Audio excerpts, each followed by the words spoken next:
My friends, hello. How the fuck are you doing today? As you may have been able to intuit from the fact that I briefly flashed that frame of the Streamlabs OBS window, and also by the title of the stream, that was a voice crack, unironically, from a 25-year-old man. But because we're gender abolitionists here, we don't care, and we won't shame me for that voice crack. You've probably intuited that Dungeons and Dragons is in fact on the chopping block today. Hello, my friends, my beautiful, beautiful, beautiful comrades. That's true, Sake Tanuki. What voice crack? That's what I'm saying. My lad, have you played any RPGs besides D&D? Yeah, of course, I've played a D&D thing and GURPS. I assume you mean like tabletop RPGs. Whatever the case may be, friends, chill the fuck out. Chill the fuck out. Okay? I am going to take you on a story adventure, okay? But before we get there, let me make sure that my behind-the-scenes team is ready, I'll ask, okay? Hello? What? Is Conyers still not in here? No, well, he's in a call. I got a mouthful of bread right now. Okay. All right, I'll check back in a minute. Okay. GURPS is the generic universal role-playing system. It's I don't think it's been updated in a little while, but it was pretty fun. Who's the DM? I am the DM. My friends, I want to take you on an adventure. Okay?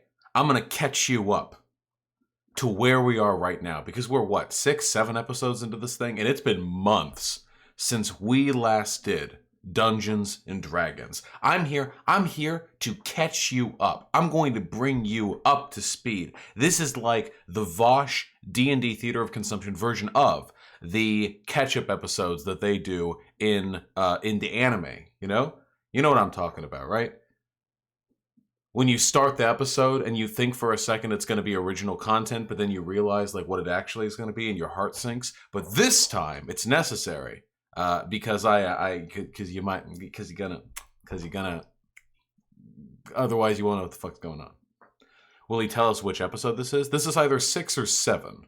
All right. It better be a beach episode. It's funny you say that, Dairy Cypher. It's funny you mention. I still don't see fucking Conyer CC in there, so that's okay. While we wait on my comrades to get acquainted to the Dungeons and Dragons format again. While we wait, look at these fucking goobers. Look at these fucking goofballs behind the scenes, okay? Are you ready? Now, let us begin.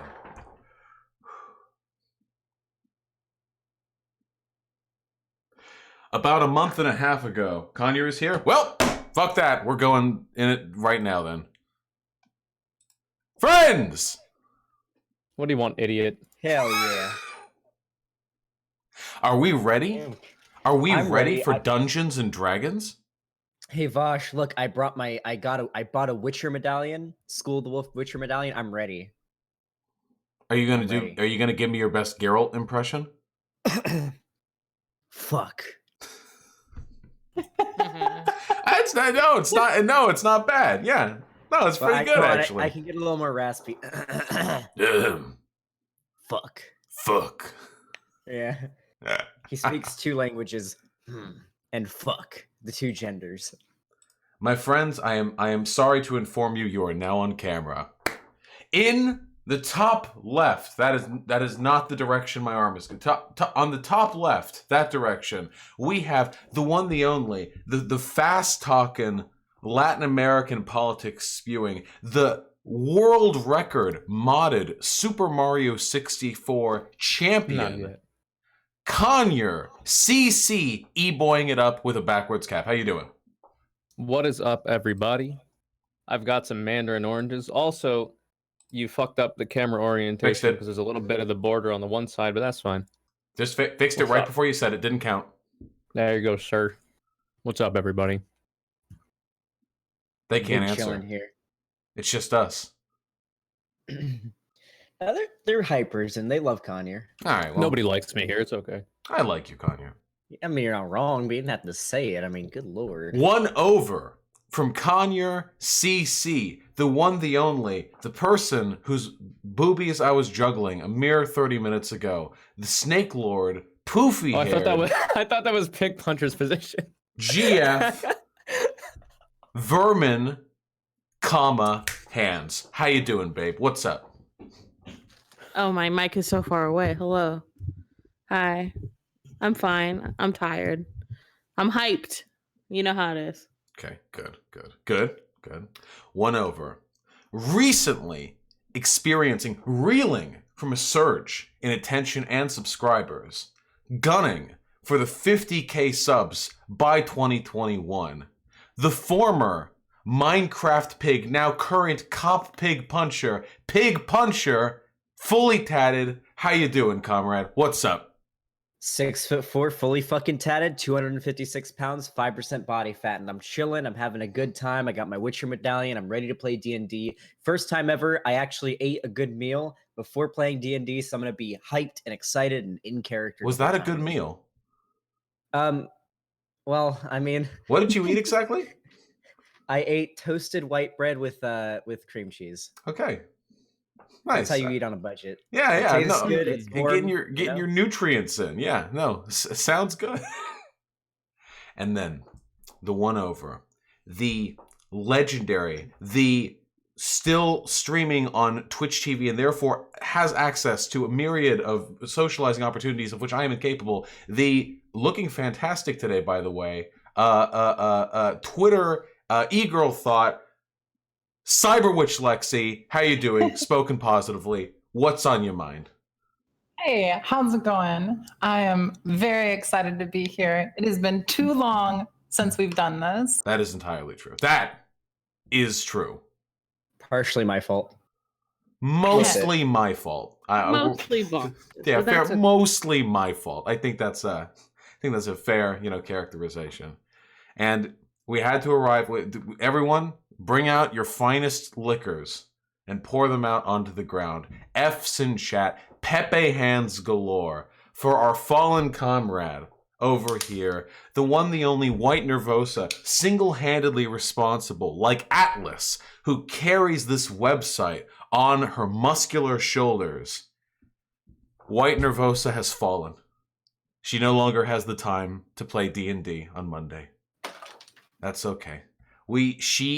As Pepe Hands carries the tears from his sudden eyelids, so too does White Nervosa carry the spirit, not only of this website, but of this community, and we will always remember her. And she can drop in whenever she wants. The Wagey KG has claimed yet another victim. Not enough people tossed a coin to their streamer, and she had to get a wage cut job. Bless. May we never What forget. was said. Pepe Hands. But you can help with !WN in chat. You too can find her socials, and if you are so willing, contribute to her livelihood so she can not only help me, but other leftist content creators in need of the coding and top tier big brain skills that she in particular has, which I most certainly do not, because I don't know I don't know how to do any of this. Okay, let's be real with that. Let me take all of you on a journey as I recap the events of the story thus far. Not capturing everything, of course. Recaps can't capture everything, but we're going to get the gist. A short while ago, 5 adventurers, Kazooie, Hen, Xanderhall, Exilia, and Hui, now deceased, but not really, found a posting on the message board of town telling them that great rewards and thanks would be brought about to any adventurers capable of solving the ills of the town of Mordhill. Pictured center screen right there. Mordhill, a small mining town, had fallen to a most insidious plague, a detail which they were not informed of until having already arrived. Upon arriving to Mordhill, they found that not only had most of the town's population already died, but that the plague besetting the town was of a most supernatural nature, afflicting only residents of the town and inflicting upon them myriad physical and spiritual ailments, which led invariably either to one's death or to some manner of delusory imagined music, which led them then inexorably to their death. Strange indeed, and the strangeness only grew more prominent as they began to investigate the prominent figures and events and locations of this place, realizing that there was in fact not only a plague, but an orchestrator to the plague, a large hooved skeleton-like minotaur creature that calls itself the Conductor. Through a series of contrivances, coincidences, and unlucky encounters, the party has managed to find themselves on the other side of the material plane, venturing now into the astral plane, the land of thought, dreams, and death, where spirits go to rest after their time in the material world has come to an end. They come there now to find that the island they have arrived at, the pallid, yellowed, sandy dunes that break up the infinite expanse of the Silver Sea, that place which those who are dead go. There is a facility where the Conductor is using a great many magics to assemble machinery. Honest to God, fancy pants, gears and cogs, tech level way beyond Dungeons and Dragons machinery. But thankfully, and we now arrive at the point that they are at, they, rather than being immediately killed by the guardians of this encampment, which were numerous and severe in nature, they instead were led to and have encountered a camp stationed on the far side of the island in the astral plane, which is manned currently by servants of the Raven Queen. The Raven Queen, the true Queen of Death, who oversees all in her infinite domain, as well as the souls of those who have passed, has sent soldiers to this place to, well, I guess we'll have to find out. My party members and friends, -1 now. Y is still with your party, I should clarify. Y, not the most conversational one, even in the best of circumstances, will be with you for at least for now.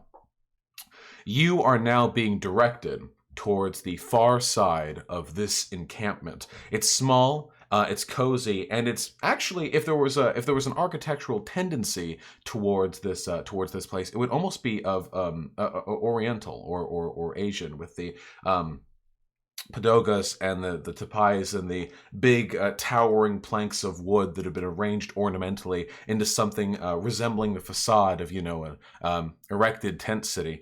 You're being brought towards the largest tent of them all by an enormous Goliath of a skeleton, 8.5 feet, not fully tatted, and in fact 0% body fat, Xanderhall. I'm very sorry you have been outdone by this skeletal behemoth. It leans forward over the 5 of you as it draws its massive arm forward to part the tent door and beckon all of you in to the dim, candle-lit interior of the commander's tent of the Raven Queen's detachment. And as the 5 of you enter, you hear a voice crowing at you from the far side of the tent, which is rectangular in shape, quite long, mind you, no more than 12 feet wide, but at least 40 feet long. You hear, are those the mortals? Oh my goodness, it is, flesh and everything. Could you come over here? Aye. Real quick, do we have a map for this or no? Not presently, no, or... but it will. Okay. Yes, but it can happen. Caesar imagination. For now we use yes, but the theater of our minds. Yes. Aye, lads. Let's walk over then. On the far end of the tent, you see, again, dimly illuminated by candlelight, sitting on at the head of a table, which extends nearly the length of the interior of the tent, is a woman. And she looks very much unlike any woman you have ever seen before in your life. Even though the candlelight barely illuminates the decorations around the contents of the table upon which she's resting her elbows, she is distinctly visible, illuminating an almost ethereal glow, irrespective of the lights around her. She's wearing tattered white rags. They almost look like the remains of a wedding dress, but they're bunched at the shoulders and waist in a way that doesn't befit the culture and iconography of wedding dresses as you know them. It looks almost like they're piled on as armor. And her face is, well, it would be an understatement to say she's attractive, but more essential, I think, than that is the fact that her physiology does not match that of any race of people you recognize. Her face looks humanoid, but she has long elven ears that taper out into these thin, almost frond-like extensions that go well past the length of any elven ear. She looks almost moth-like, luminous in every sense. There are tables adjacent to her, or sorry, not tables, seats adjacent to her on the table, on her side. Interesting. I turn over to the party. Xander Hall turns over to the party and says, I have no idea what she is, but a woman be a woman. She deserves respect. We're getting back to the roots. We're getting back to Xander Hall's roots. Yeah, I guess we are. It's been a long time since I've felt anything, but I'm pretty sure these chairs are comfortable. So please. It's a pleasure to meet all of you. I can do a bit of mind reading. Is that Kazooie? Oh, why, yes, it is. Oh, it's a pleasure to meet you. I love your accent. Well, I was born with this, so, I mean, I've got what I've got. Of course. No, I was born with this, too, just a very long time ago. Please. Hen. Yes. I mean, I look at her. I wouldn't respond. I just look at her. Yes. Would you, as a matter of familiarity, mind removing your mask with us?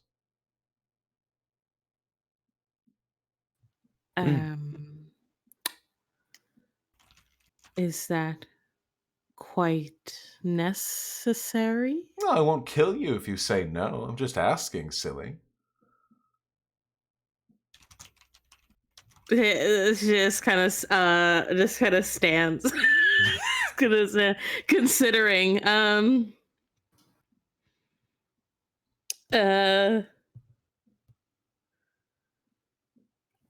I shall say. For as long as I've known Hen, I've not seen her without the mask on, but she seems like a swell person. I don't think it's totally necessary for her to remove the mask. I do believe she fares better in combat as well with it on. Oh, I think it's a beautiful she does seem more mask. comfortable that way. Oh, Hen, darling, I didn't mean to make you uncomfortable. No, it's not. How about you sit up next to me? Sure. Here you go. I don't mind. She extends. I'll sit next to her. A long, thin, alabaster white arm to pull out one of the chairs that are adjacent to her. So you said she looks like an elf, like a high elf. Her face is alabaster white. She looks almost elven, but there's more of an insectoid sort of affiliation to some of her features. There's fur and there's webbing in places where you wouldn't typically see with elven kind. Okay, so like, what's that? What's that fucking race? It's not Vidalcan. Anyway, yeah. Okay, cool. All right, sure. I sit next to her. Xander Hall. I know. Can I get an insight? Can I get a vibe check on this bitch? You can absolutely. I believe vibe checks are called insight checks. You can roll for it, but first I'll go through her speaking. Xander Hall. Aye, my lady. How may I be of service to you? I can read your mind. I can read your name and your mind as easily as I would the words off a page. You're very open, you know that? I believe that lying to a woman, even if it be with my thoughts, is unforgivable. Oh, that's very chivalrous of you. That's behavior I haven't seen in a very, very, very long time. I don't know how far it'll get you, though, sweetie. Here, do you want to sit up next to me, too? We've got another chair. Aye, lass. I sit down. And Isilia, Yes. You know, I was a druid too before all this. Before all this? Oh, before I died.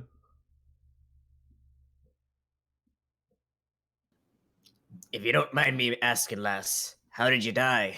Oh, God. Who even remembers? It was some far-off war with far-off kingdoms and far-off kings a very, very long time ago. Long before, mind you, any of you or your grandparents, or God knows how long before that, would have been born. Just a glimmer in your collective species' eye. But I know I was a druid. That much is sure. It looks like you and Exilia have something in common. Well, I had to stop being one. See, nothing's alive here. There's not much point in being a druid of the astral plane, you know? Well, are you unable to leave? Oh, well, I could. I don't know why I would. There's always one way out, you know. I could just jump in the Silver Sea. I suppose you could. Now, you rolled insight, Hen. Yes, I got a 12. She is inscrutable to you. You get no perceptions of her. I kind of figured. And What about Kazooie, I'm Mike? afraid with a roll of a 3, she looks a little bit like your He mother. knows everything. Your brain, your synapses misfire, and you get a maternal vibe. I just start preening my feathers a little bit. I give up on trying to figure anything out. Xander Hall, every continues. time she turns away, Xander Hall is like with his hair, like doing the spit lick a little bit. no, not the spit lick. That's disgusting. But you Oh, know, okay. he's fucking with his hair. Yeah, no. if I see someone spit or lick their hand and move their hair, I want to fucking vomit. You got to do the thing where you lick both your pinky and your thumb, and you do this thing with your eyebrows. Yeah, that makes That's one what really gets the fucking. lady stopping. If you wet. use urine to that's- slick back your hair, it has the added effect of protecting Please. against jellyfish stings. That's Please. true. Anyway, the figure at the head of the table, after the four of you are seated, more or less, looks at you all with vibrantly bright blue eyes and says, "Okay, wow, I haven't had to deal with mortals in such a long time. Are you hungry at all? Thirsty? You have to be thirsty." Well, Do you guys typically keep a lot of food and water around since you're all kind of dead a little bit? Yeah, I was Oh, gonna say there's I can food. conjure it. I'm very strong. sure. I would appreciate it, my lady. What would you like? Could I get a mug of ale? She reaches out with her arms, which are quite long, not unnaturally so, but it's just, you know, a distinctive feature, and waggling her fingers together in an evocative gesture, thin trails of mist begin to pull from the local matter, the tent flaps, the table beneath her, the air itself, until the thick fog coalesces to a thickness so severe you can't see through it. And after that is done, it reaches a certain shape and size, and she reaches into it and grasps, you hear it slosh, a mug of ale. She sets it down on the table and slides it gingerly over towards you, so gently that the liquid in it doesn't even stir. It smells delicious. Thank you kindly, lass. Anyone else? And Xander Um, Hall takes a sip. What? It's I'm just hanging out. delicious. It's unbelievably good. It's some of the best ale you've ever had in your life. I'm sorry, real quick. What kind of a domicile are we in right now? You're in a big tent, about 12 Okay. feet by 40 feet, maybe. There are people Oh, on the far shit. end, but you're like concentrated at the head. So I'm Okay. assuming we're like in a war tent, like where soldiers would gather together while camping out before a battle to plan and whatnot. Yes, commander's tent. Okay, cool. I was gonna ask. Sorry if I blanked out. Did we ask her name before? No, you do not. Okay, I'll ask her name. That's what I was gonna do. I'll say, I guess I could do with some wine, but I am mostly curious. What is your name or title? Here you are. And she begins to conjure the wine glass, and as she does so, she says, "My name is Adwa Behest Manida, or Commander Adwa Behest Manida, but you can call me Ada if you'd like. That language is long gone. My title remains, though." She hands you the glass of wine. And Aye, that lass. would be... Wait. Were you saying Hold on, something, wait. Hen? Oh, I said and that would be because she says her title remains, so I was wondering if that was a different name. She said commander. Oh, Commander. Oh, okay. Adha? Adha. Adha? Okay. That's close enough.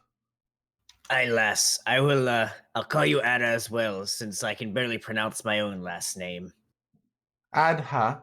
But close enough. You know, honestly, even the effort's really flattering. Most of the people who, mispronounce my name have been doing it for hundreds of years, or even longer. So this is a refreshing change of pace, getting to talk to new people. Actually, goodness me, it's been so long since I've walked the material plane. Can I ask, are horses still a thing? Aye.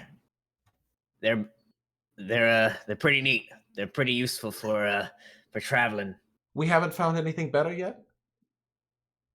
Aye. I heard that you can get, they call it a chariot. You get two horses and you strap them together and you ride on them. It sort of pulls a cart. But other than that, no, I don't know what you mean by better. Interesting. Well, I've got a pair of wings that can take me pretty far. That's kind of nice. Yes, isn't that wonderful? For all my strength, I can't fly, I'm afraid. You'll find it a little more difficult to fly here in the astral plane. The gravity's a little heavier. The silver sea pulls deeper than the weight of rock and earth beneath your feet on the material plane. But you should still be able to fly. Decently enough, at least. My people, we didn't have... What did you say those were? Chariots? Aye, wagons, chariots. They go by a few names depending on who you ask. Huh. Well, the farthest we ever got, I think, was we had small groups of people, maybe 300-400 at most. They lived in leather-backed yurts that up in the frozen north, and we would hunt for food. I don't think we really got much farther than that, at least not before I died. Interesting. So do you often ask people who come here about the technological advances of their time? Yes. Every time I meet mortals, I'd like to hear what's going on in the material plane. It's been a very, very, very long time, and things stay stagnant here, We occasionally borrow some of the technological advances from your planes when using, for our conflicts here, but for the most part, we use magic and golems. So, you know a lot about the goings-on in the material world in terms of technology, right? If getting an update every 300 or 400 years would be considered knowing a lot about it, then yeah, definitely. Not much beyond that, though. I couldn't tell you the name of your king, for example. Aye, well, neither could I, but I would like to ask. We've been finding some things in the way we got here. I don't want to say too much, but Wait, before you get on that track, I'm sorry to interrupt. OOC, how much does this person know about what's been going on in the town we come from? Can we reasonably figure that out, or do we not know? That's up to you guys. Let's ask. Sorry, let's go ask ahead, her. Xander. Sorry, All right, I just wanted to All right. understand. So I'm gonna ask her. All right. Aye. So, how much do you know about how we got here? I assume you can read our minds. Oh, thoughts, feelings, evident things, not the intricate details of your memories. Oh, if only, that'd be useful. With interrogations and stuff. Yeah, no, what do I know? Well, I know you were brought... No, wait, I'm picking up some details now that you're thinking about it. Okay, you're mortals, and you didn't want to do all of this to begin with. This was sort of unexpected, and you find yourself here now because coming here was the only way you could resolve a situation on the material plane which is related to our problem here in the astral plane. How much of that is correct? Aye, as far as I'm aware, all of it. We Okay. don't know everything that's going on yet. We only just got here, and your bird friend took us here and led us in this direction. But we do have a few questions Quite a nice we guy. hope you could answer. Oh yes, our scout is a rapscallion, but yes, no, he's quite nice, I think. Please, if you have any questions, I'm more than interested in answering. Before we get into the So questions, I'm sorry. So sorry, go ahead. infrequent I get to talk to new people. Okay, real quick, Vosh. Since I am a monk Mhm. and I am very well trained in meditation, is there any rule that makes it so like I could like focus on not thinking about things I don't want people to read from my mind? Yeah, if you Is that a want to make reasonable like thing? an evident effort to avoid like revealing some piece of information, then I would give that I think to you preferentially with advantage. That would be I think Okay. probably just like an intelligence roll or wisdom. That's probably wisdom. Okay, yeah. There's not really much of a reason to do that since a lot of my other party members can't, and she could just see what they're thinking about. But yeah, just a good question to ask, I think. Go ahead. Well, Connor's Mr. constantly Zenderholm. thinking about anime, so he doesn't. Not true, actually. I'm thinking about seed and my own feathers. Yeah. You try to read fucking Kazui's mind. You just get like a feather, Seed, feather. fruits, you know. Seed. Juicy pears. All right. I'm getting the voice. Come on. All right. Well, lass, I wanted to ask. We found some things in the living world that don't belong in our time. They seem like they're from a time well after our own, and it seems this is where they're coming from. Do you know anything about that? Yeah, that's actually why I asked about the horses. Because I think they replaced horses over there on the facility on the far side of the island. Replace them with what? They've created this, I don't know what I would call it exactly. It's some sort of, it's an automaton, but it's not magic. It's, they shape metal into a roughly rectangular prism shape, and it has wheels on its side, but it's powered by smoke. Smoke emerges from some sort of porthole on the back end. It can move on its own, and actually at pretty extraordinary speeds. At times, they actually build a track for it on the far side of the island, beyond the mountains, guarded by that giant. We can't take a look at what they're doing over there, but we have an idea. Yeah, we have an idea of what's going on here. And I have to make actually, I have a request to make of you. And it's the only one I have to make, really. And if you say no, then here is my promise to you. If you decline, then you will be unconditionally removed from the astral plane peacefully to a location of your choosing. You need not leave through the portal you came, you know. I can send you back however you like. Within reason, of course, to the material plane. I don't know if you're interested in visiting the celestial, but we have no connections there. And if you agree, then I think we can continue from this point forward. So the situation we find ourselves within is this, essentially. All we know is that a very powerful entity that's currently calling itself the Conductor has somehow managed to seize an artifact of the missing god of time, Kronos, who seems to be locked somewhere in the past, in the material plane, through means we're not capable of accessing. The artifact is also being used by that Conductor to construct machinery out of step with the natural order of our time. And we need to fix this because they're doing this using the souls of the recently deceased, which is aberrant and wrong and my job to fix.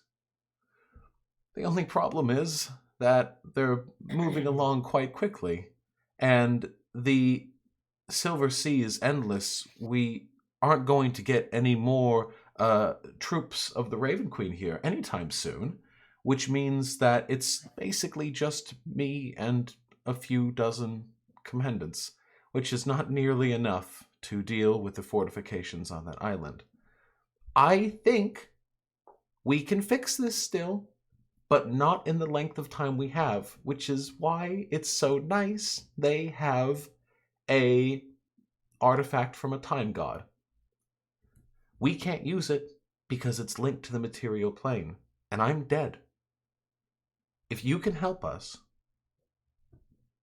find and use that artifact, the four of you will be in a position to fix a problem that we can't. And if you don't want to do that, that's totally fine. and I won't blame you. Well, I'm down to do it, but I don't know about my friends here. It's up to them whether or not they wish to participate. I am just curious. Do you know what said artifact looks like or might be? Mm-hmm. It's egg-like, maybe 14 or 16 inches tall. Ostrich egg-shaped, I think, with runic glyphs inscribed along the sort of outer perimeter of the center band of the egg. It's quite cute, you know. I saw it before, a very, very long time ago. And the conductor has it. Well, As it's far as somewhere you know. there. If the conductor has it on his person, we'll have to kill him to get it, which seems not likely, Yes. all things considered, but hopefully it's somewhere on the premises of their facility, not being directly protected by him. Xander Hall attempts very strongly to keep the thought of the first incident that he had meeting the conductor and where he shit and pissed and cummed in his pants out of his head, so that this woman cannot read his mind and find out that happened. Yeah, Good. hot Just have bug to lady focus on the coom, can't man. know about the shit piss cum. Good move. Yeah. That's a good move. Just focus on that lady you were trying to bone that almost got you all killed. Oh yeah, I Or forgot about another it. experience, yes. That's what's really motivating me here. What do you think, Exilia? Well, I don't know if I've ever had power over a god before. That sounds awfully interesting. I'm in. I suppose I'll go along as well. Manhan? Well, I guess. Yes, I will. I will help. My path has clearly led me here, so I don't know if I have a choice. Well, it seems we're all in agreement. Ah, the tenacious selflessness of mortals, even with your limited time span, never seeks to, it never disappoints me. I am, thank you so much. I am very, very, very much in your debt, and will be long, long, long after you've died. And I have all the time in the world to pay you back. Trust me, I'm not going anywhere, unless things go poorly in the next 24 hours. So, right, the main issue is, well, here, I can show you, actually. And she begins to draw mist from her surroundings until it coalesces in a long board-like rectangular shape in front of her, and in the blink of an eye, you see a map form. Ooh. It looks fairly similar to the one that I... What's with the floppy disk in the top right? Listen. Don't worry about it. It looks nice. Thank you. The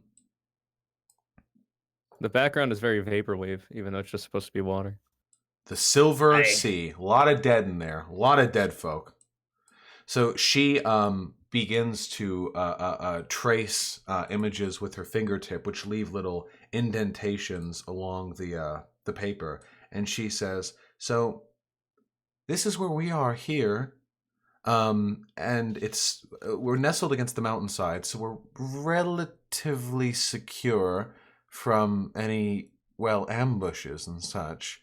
But over here, they have an amphitheater from which he plays that damnable music of his. He produces machines here. And we know there are secondary offices here and here, which we assume may contain that artifact, if we're lucky. We're really just working on guesses here. Aye, that's a big place. Looks dangerous as well.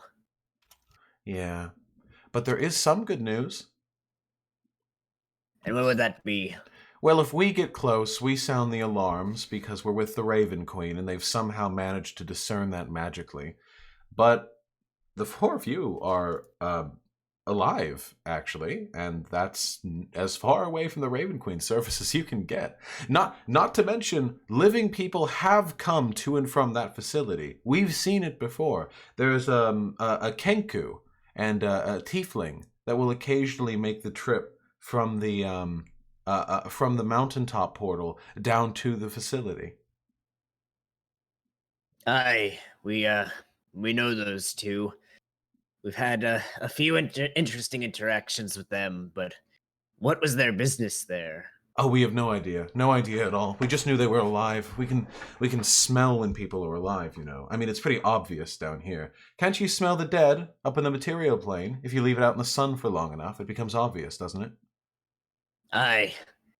It be utmost stinky. Yes. So then, do the living smell good or bad, or is it an indifference to the people who live here? Oh no, it's just a smell. Most of the astral plane doesn't have a smell at all. So, you know, just smelling the sweat and oils, and because even the dead here in the astral plane, they're dead metaphysically. They're spirits. They don't, you know, they don't have a smell. I don't have a smell. At least I've never been told such. A real Can I quick try to Vosh. smell? Yes. I just you want to can. say, Mhm. this map looks oddly like a silhouette of your profile pic in Discord of that character. I forget the name. Does it? Just wanted to throw that out there. A little bit. That's kind of like with the TV type Oh, thing. of Conti with like the TV head and stuff. Yeah, I just don't know the name of the character. Dude, it's that's Yeah, the Conti. that's the like fucking meta meme. I'm getting like the mimetic plague. I'm sending it through into all the drawings that I do, you know? It's consuming me. The meme I was gonna do is the silver C is the souls of every person that liberals think died from communism. That's so many people. Trillions of bajillions of people have died from communism according Infinite. to the liberals. Infinite. An infinite sea of deaths. That was gonna be my meta meme. Were you rolling to smell, Hen? Yes. Do your smell roll. What do I roll to smell? That would It's the probably smell be option. Yeah, that would be the smell roll. Idiot. Would it be perception It'd be perception. or investigation? Probably not investigation.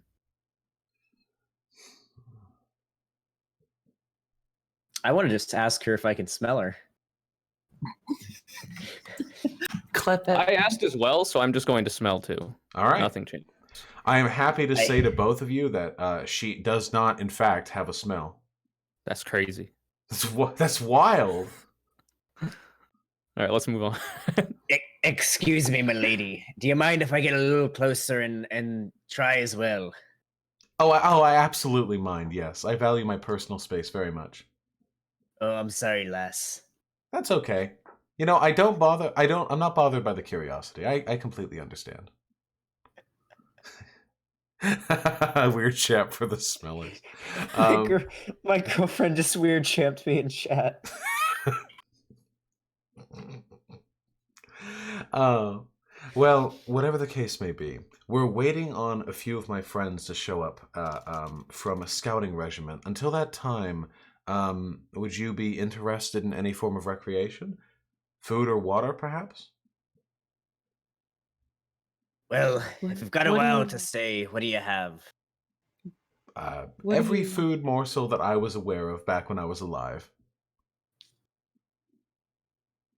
Well, there was once a time, must have been 5 years ago, I had this amazing roasted pig, and I've never been able to taste something as good as that again in my life. Do you think you could use your magic to conjure that up? I don't think I can't conjure the taste of the pig from your memory, but you know what? Here, let me give it a shot, huh? She does as such, and procures not a pig, mind you, but a plate with thin, even slices of roasted pig, arranged in a delicate and artistic fashion on the white plaster. Not plaster, sorry, the white china, and she hands it over to you. Thank you, milady. Can I try it? Yeah, absolutely. All right, I try it. How does it taste? Actually, it tastes pretty fucking bland. It's not real meat. Vegan friendly. I lass, this tastes kind of strange.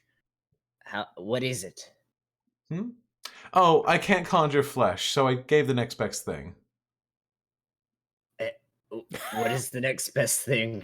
Oh, you know, mushrooms, tomato blend, spices, a little bit of sawdust.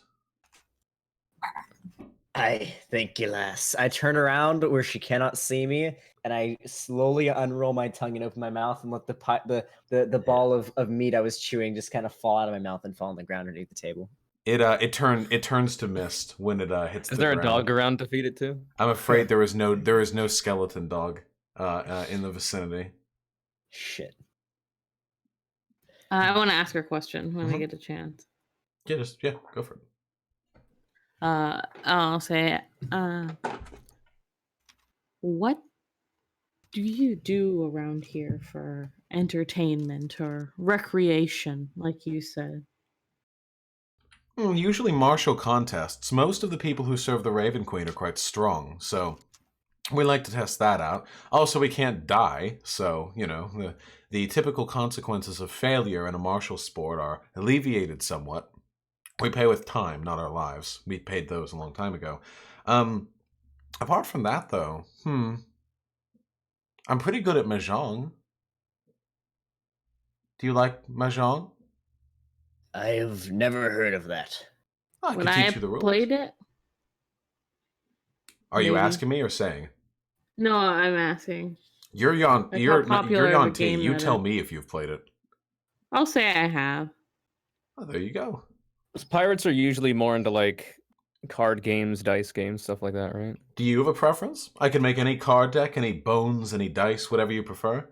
We've got a few hours to kill. Well, I do Hey, love Xander. me a good card game. We could play some dice if you wanted to do that. Aye, sounds good to me. Xander and I crouch in a corner with some dice. Oh, Yeah. fine. Leave me out of it. Yeah, fuck Hen, this bitch. Anybody can again. join us if you want to play. Hen, Exilia. It's a requirement that you crouch with us, though. It's custom. Hen, You play must on the follow floor. the pirate code. Hen, Exilia.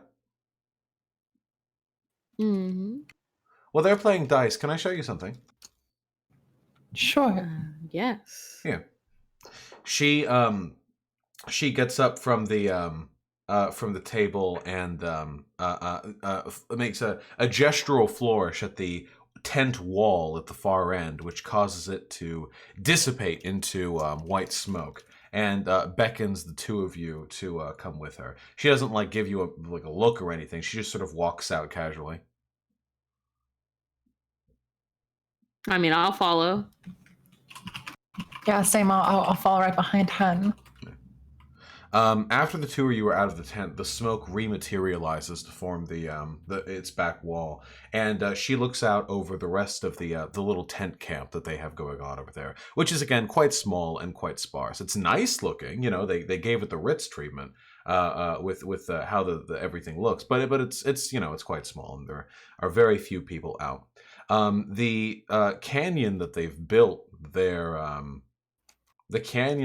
built their little tent camp into sort of runs out until it flattens at sea level and leads out into the ocean, meaning that at even a reasonably, you know, tall person can see the ocean out some 1,000, 2,000 feet off into the distance. And the Silver Sea is beautiful. It really is. Anyhow, she looks to the two of you and she says, hey, anyway, sorry to get you away from the boys. I was just a little bit curious. You know, again, I don't get to talk to mortals that often.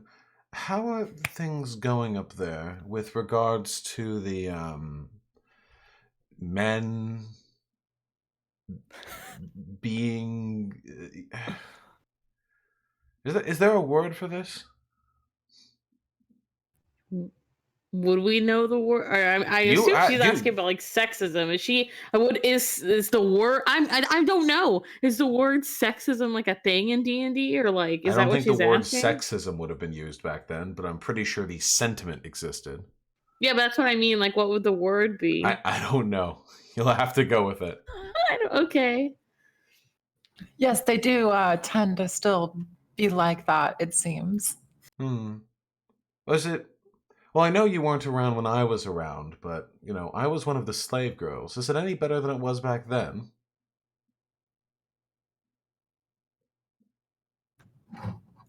Some areas may be better than others, but as far as I know, yeah, we're not that much better. Yeah, Oh, that's a shame. definitely still slavery out there. You know, it's nice, though. It really does all even out once you're dead. I know that's not much comfort now that you're alive, of course. It feels like everything ends after you're dead, but really, it really all does cease to mean much of anything, you know, past a certain point. Just a little roadblock. Yes. How do you know how long you've been here? Is the time between here and the material plane comparable? It wavers. Ever since Kronos was taken from us, which happened a very long time ago, again, the time between the different planes hasn't been kept consistent. It used to be a 1-to-1 ratio, every plane to every other plane at all times, with the exception, of course, of the Far Realm, but I don't know what they're doing. But for everyone else, it was 1-to-1. Now, there's wavering gaps. It's entirely possible that in the... I suppose in empirical time, you would have been here for around 30 minutes to an hour now. It's possible that in that time, 6 to 12 hours have passed in the material plane. We have no way of knowing. It's also possible hardly any time has passed at all. The only time that time is consistent between the planes is when you're looking directly through the portal, which makes it seem as though time is stabilized when two different planes are being observed by the same person. Which is strange, because our planes are so large, you'd think that at any given point in time, there would always be at least one person. I don't know. I've been here for around 20,000 years. Oh, Wow. well, certainly a lot longer than most, if not all, mortals. Save maybe some elves? No. Not save some elves, I'm afraid. Ah. It's Okay, fine, you I've never know. lived that long. It's, If enough time has passed, I'm sorry. We finished playing dice in chat, so whenever you think Yeah. it's good to you bring can us in. totally head out. Yeah. Do you want to, like, head out Wait. to rejoin them? Yeah, whenever you think would be an appropriate time for us to arrive. I Yeah, guess. you guys can be walking up at this point, I think.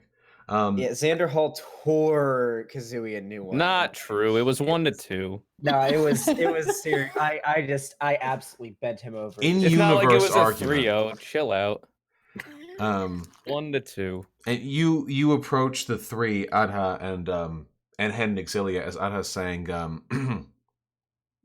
it's totally fine. I mean, it's all voluntary, you know. 20,000 years seems like a long time, but if I ever wanted to, I could just give up and go to the Silver Sea. When I died, I was strong of will, and as most strong-willed people are given the option, I decided to serve with the Raven Queen for a little bit, and you know, things went well, and I helped out, and I stuck around, and now I'm a commander, and I'm one of the oldest around, as servants of her go. And it's been a while since I've been to the material plane. I often wonder how things are going there. What would happen if you tried to go? It's one of the few things we're actually disallowed from doing. I could go. There's nothing physically stopping me from doing so. I don't think so, at least. But if I did go, then it would make the Raven Queen really cross, because she's very up on keeping a boundary set between the living and the dead, respecting the sanctity of the two planes, such like that. So I'm pretty sure I'd be marked for death. Oh, re-death. A permanent death this time in the Silver Sea. I don't think she would send me to any of the lower planes, though. No hell for me. She's very nice, you know. Is your position what allows you to look like this? Or did you die looking like this? No, I died when I was 14, actually. No, I chose to look like this. After a while, you're given some autonomy when it comes to shaping yourself after your death. In the service of the Raven Queen, most people choose to abandon their mortal forms. I keep some facsimile of it. But there are servants of the Raven Queen that take abstract forms that wouldn't even be perceptible to your eyes. You'd have to be like me to see them. They're still quite strong, mind you. I just rather like looking like this. She reaches her arms up and just sort of wistfully looks at the raggedy cloth that dangles behind them. Real quick, what area did Xander and I just walk into with all these guys? She's just in an open, just sort of an open expanse between two tents that overlooks the rest of the camp. Oh, okay. I'm just gonna do some hanging out, meditating, Sweet. yoga poses. Neat, cool. I'll give a response. I'll say, I have always wondered what it would be like to be able to change my form, but I hope to discover before death, I would say. Hold on a second. OOC question. Does she look 14? No, she looks like an adult. 2,000-year-old bug lolly. Thank you. Yeah, because I was about to say, didn't I try to like? No, she looks like an adult. I wouldn't do you like that. Though I can't help but notice you didn't actually ask whether or not she looked like an adult before going. You know, I didn't, and I need to keep that in mind from now on. I just automatically this was a warning to you, Pigpuncher. Yeah. This was a test. Yep, almost. You almost got me on that one. One of these days. Fake women respecting. One of these days. You know, I've got a game idea that's a little bit more fun than dice. I mean, we had a blast, but okay, go on. Do you want to commandeer one of those cars of theirs? They're what? Well, that doesn't seem like much of a game. It's kind of like more Grand Theft Auto, no? The middle rectangles, the ones with the wheels. They call them cars. Aye, well, what would you need them for? Is it dangerous to steal them? Well, yes, of course, but it's also fun to drive them. Well, you've driven one before. And I assure you that even with that experience, it's the joy has not been lost on me in the slightest. Aye, well. Quickly, would any of us have come across cars before? How common are they on? No. Okay, so it's right for us to do like what? Well, she described a vehicle a little while ago while you were in the tent. Yeah, the rectangular Yes, shape but thing, it's not like we've seen them before. Yeah. It might be useful to have one of those when we storm the facility. Would you like to go and try and get one? Yeah, if it's going to be useful, I think anything that we could use. All right. Well, I may be 6'4", fully fucking tatted, 256 pounds, 5% body fat, but I can't fight that giant that keeps circling that facility. But if we can get our hands on one of those cars without fighting that thing, then perhaps it shall be worth it. Should be able to. Look. She conjures the map in front of her again. We're right here, and the mountain obscures us from view, right? But on the far side of the mountain opposite the shore that we're currently on, they have something of a track out here. They use it to, test the veracity and effectiveness of their little mechanical doobobs that they're building over that facility. If we can go over there, we might be able to find some lightly guarded pieces of machinery. What do you think, lads? It's been a while since I've done something like this. I think I could. I don't know about Xander, but I'm no stranger to crime. Might as well. If you think it'll benefit us in the long run. Well, I'd be a pirate as well. It won't be the first. It won't be the first, and it won't be the last vehicle I've stolen. That's the spirit. And this one's much faster than boats. I promise you that. Unless And I will admit this, boats may have gotten much faster since I last, used one. But I imagine not. All right. Aye, not unless the wind's gotten faster. Come with me then, please. And she begins to hastily run out of the camp and towards the flattened out, sort of the edge of the canyon that the tents are built into. I follow. Yeah, I'm running. Kazooie! Mhm. I've been following the fuck. That was out of character. Say yes. Kazooie, I love that you can fly, and I would love it if you could fly, but I'm afraid you're going to have to hold on it for a little while, because once we get past the mountains, if you fly and you're seen, I think we're all shit out of luck. So I don't fly very often unless I definitely need to. Unless I admire I'm your in a safe restraint. space. So. I'd be flying all the time if I could. Well. What's happening, Hen? What do you mean? What's happening? You linked a spell. I didn't mean to. Okay. I just clicked it because I was trying to read through all my shit again. All right, just making sure.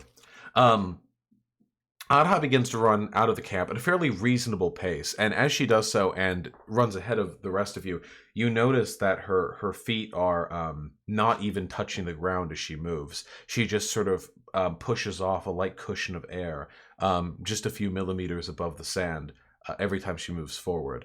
It doesn't look altogether that different from running, mind you, but there's a certain grace and airiness with which she moves. The rags of white billow behind her and catch on the light, shore winds as she runs along the side of the outcropping of the mountain that obscures her little tent camp from view, until after maybe 2 minutes, she brings the four of you to the edge of the mountain's outcropping, the edge of where your sight lines are obscured from the facility. And she peeks around it and sort of gestures for the four of you to do so as well.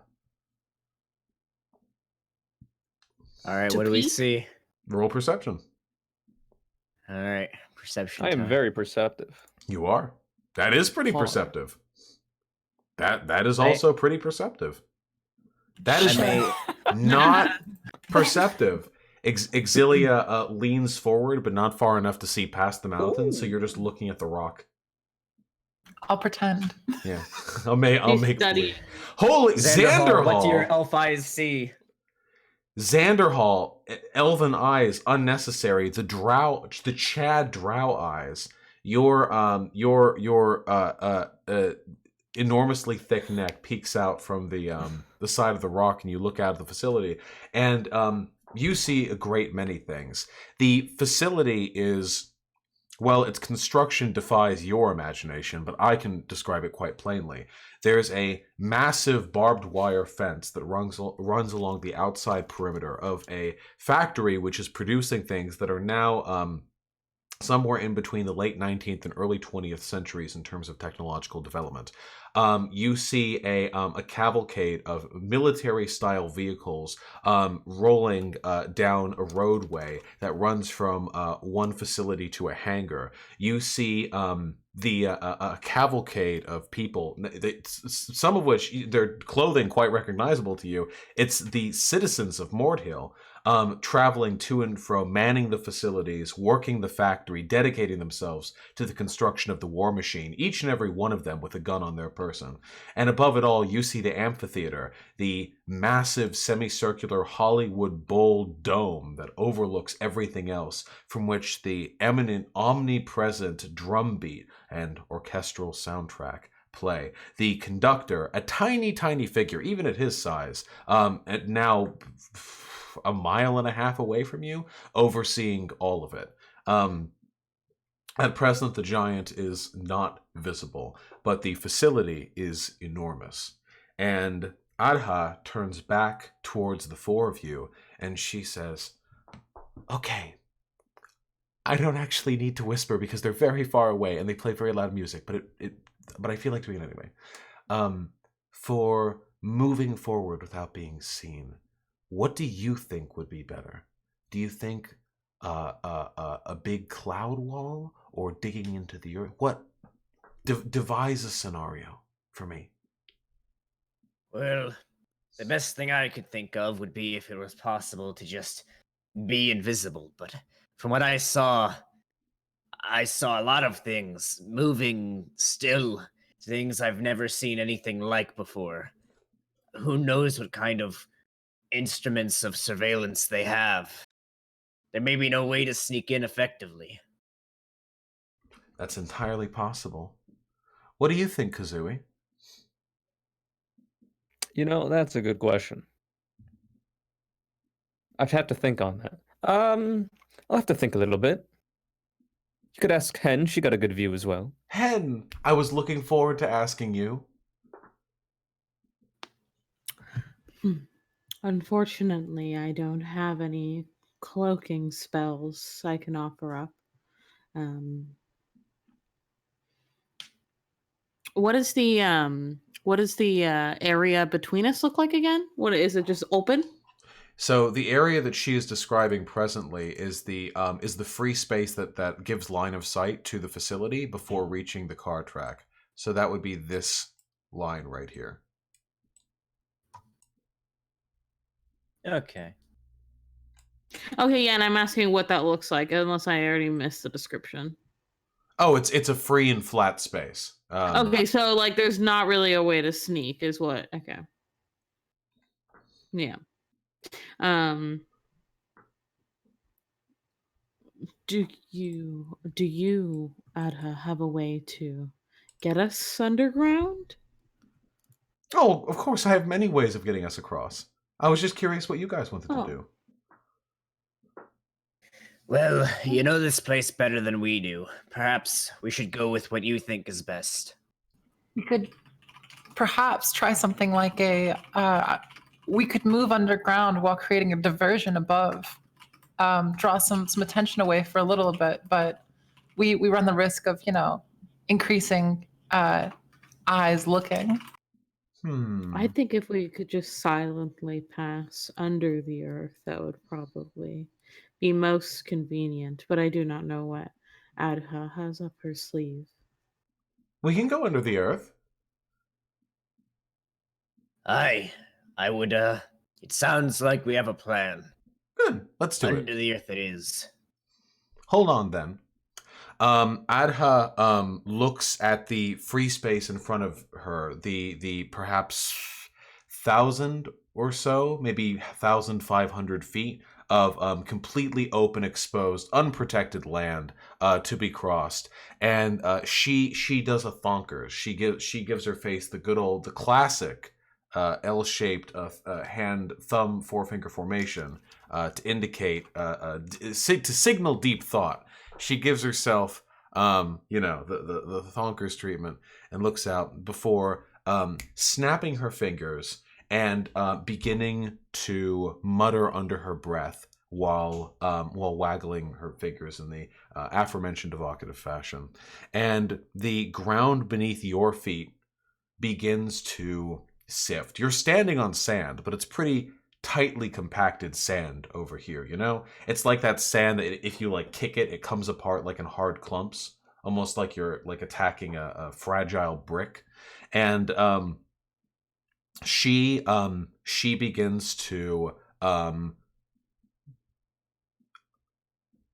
conjure coalesced earth beneath your feet, a whipping, not maelstrom so much as a subtle little whirlpool of sand. Where there was once a strong, unyielding earth, there is now weak, soft, loose sand, and she lets go of the little poof of air between her foot and the ground and sinks herself waist deep into the sand before looking up at the four of you and saying, "We can go like this?" I don't think we know how to do that. Oh no, I'll do it for all of you. Here, come on in. She smacks the ground with her hand, and instantly the sand gives way beneath your feet as well. So, when I fall in, how high up? Am I fully submerged in sand, or am I waist deep? Think non-Newtonian fluid, waist deep. Okay.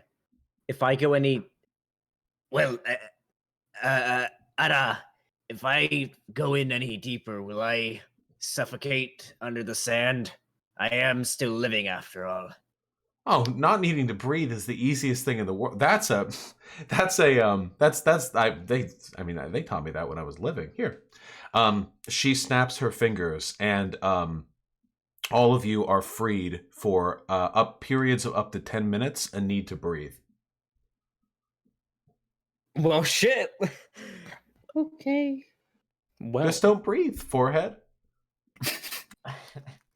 Yeah, if you're underwater, like a mile underwater and drowning, just don't breathe, Fivehead. You'll never, then you can't drown. Sorry, I was gonna ask her a question. She dives into the loose sand and kicks forward, causing a rift of hard rock to break apart into loose sand in a line in front of her, some 100 feet. And then you see the sand begin to sort of what do you call it? Like shift above her as she moves forward through it. So to get an idea, I will shrug and follow. Yes. Wait. So to get a descriptive idea of what's happening here, she has created like a pit where the sand was like a non-Newtonian, like very, very just almost like water. And so now we're going to go under it and swim through the sand underground. Yeah, she's liquefied the sand in a line in front of her, essentially. All right, just don't eat it. I say, well, looks like I'm gonna be pulling the sand out of my crack for a week, and I dive under and start swimming. the fuck? Kazoo, are you going for I'll it? follow behind Xander. Gotcha. I've swum a couple times in my life. Being a pirate, that'll be fun. Yeah, it really does feel like swimming through thick water, honestly. Now, obviously, the inherent inconvenience of sand is still very much in effect here. It's coarse and rough and it gets everywhere. You know how it goes. It is not like water in that respect, but all the same, moving through it quite a bit easier than normal sand. I figured it'd be easier to get off your body as well then. We can only hope. The 10 minutes is actually quite a lot of time for reasonably athletic people trying to move forward in the line. Can the four of you actually make athletic checks? Sure. No. What about acrobatics?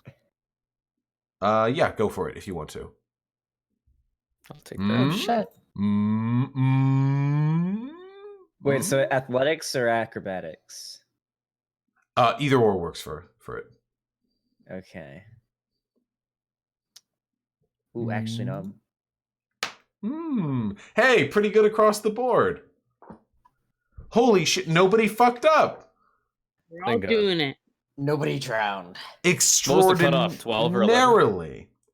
Without hiccup, the four of you are actually able to make it across the about 1,500 feet, maybe 2,000 feet at the most, of liquefied sand lines. They're basically doing the breaststroke, through this in the 10 minutes, which is, I think, pretty well within, like a person swimming through water could make it during that time. Definitely, sand's maybe a little harder. Kazooie's probably not the best swimmer, but hey, I mean, acrobatic check is acrobatics. You know about check. the way I swim, motherfucker. You said you swam a few times. Yeah, I was being facetious. I interpreted it sincerely. Pirate, sir. All right, my Good bad. Lord. Are your feathers hydrophobic? Like a duck? No, it's probably not necessary for it to be. Oh, Duck Kazooie would and be also so it sands cute. anyway. You just So like it's sand floating anyway. on top of the water?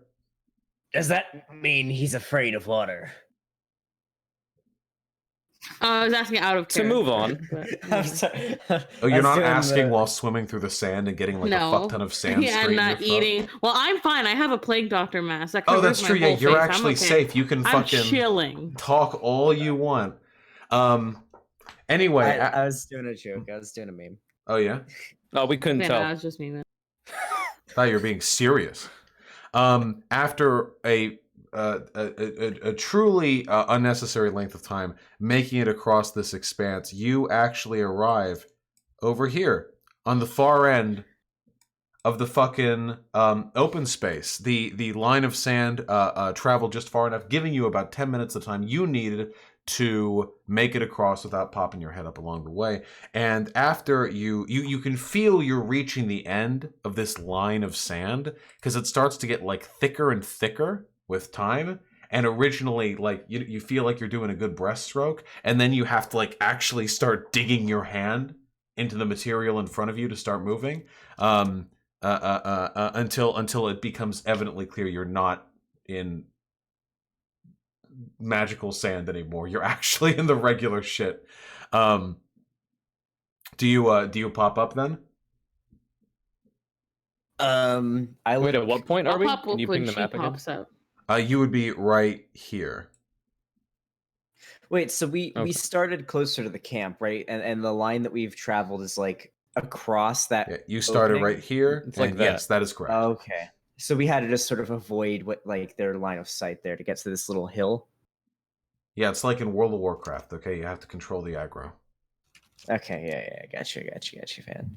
All right, I turn forward, or Xanderhal turns forward, where Adha should be, and I say, you think it's safe to come up now?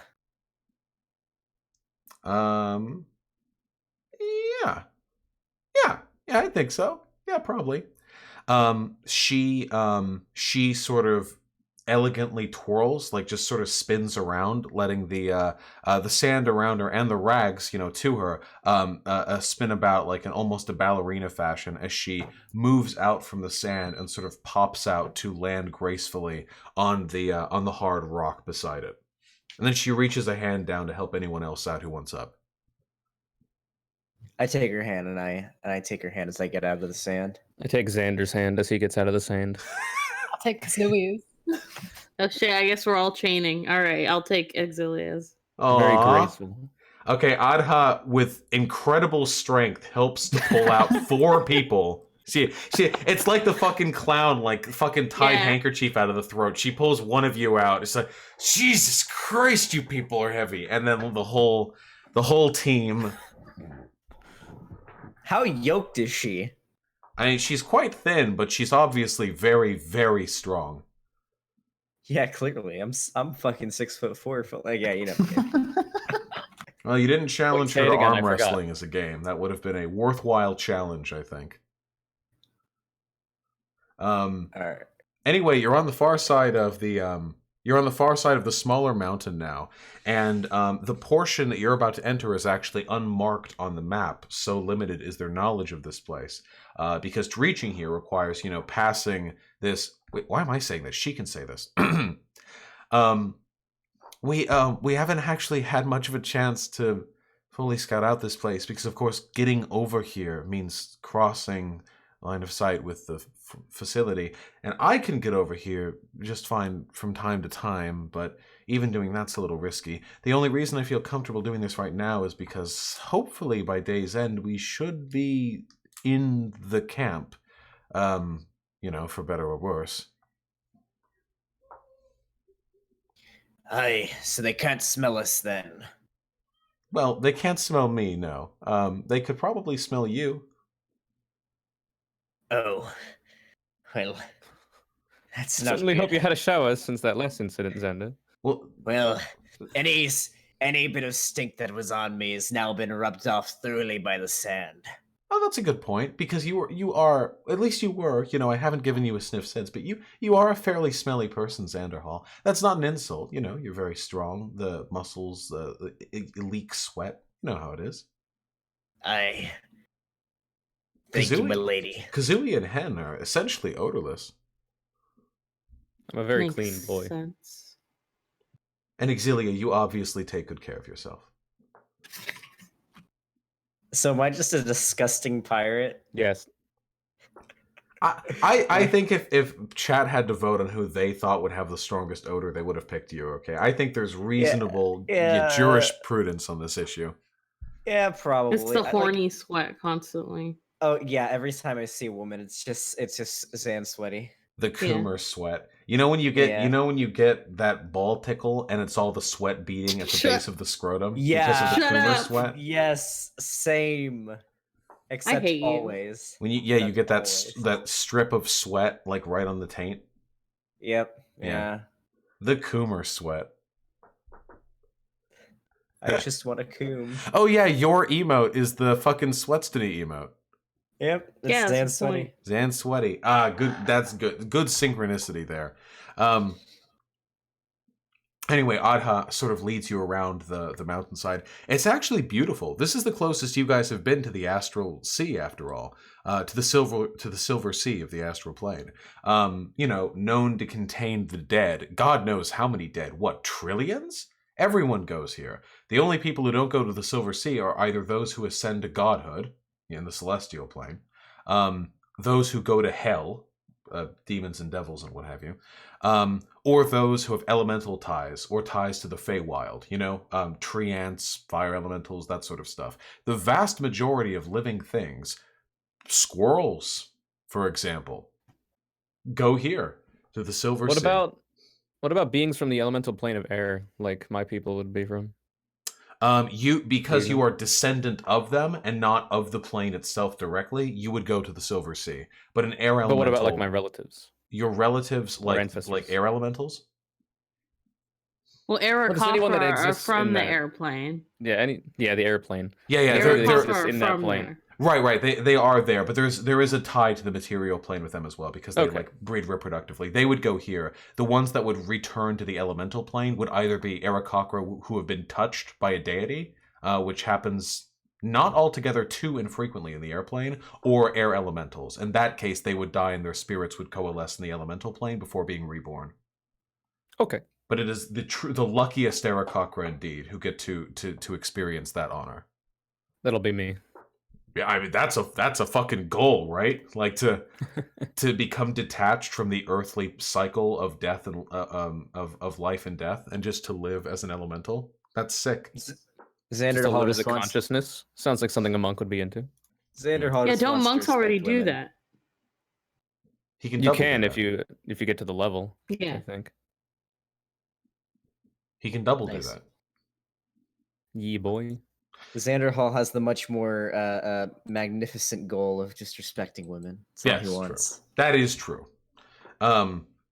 Anyway, Adha leads around, and as you pass by the far end of the mountain range, right over here, and finally get a look around on what's the other side, you see, I guess, what's missing from the map. You can see, everything.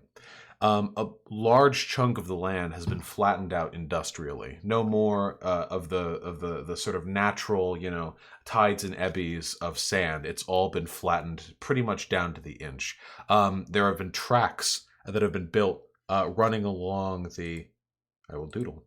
There are tracks that have been built running along the far end of the flattened area, along with depots that are stored along the mountainside. And you can see cars lined up, these strange rectangular contraptions on the far side of the track, along with, mind you, people there.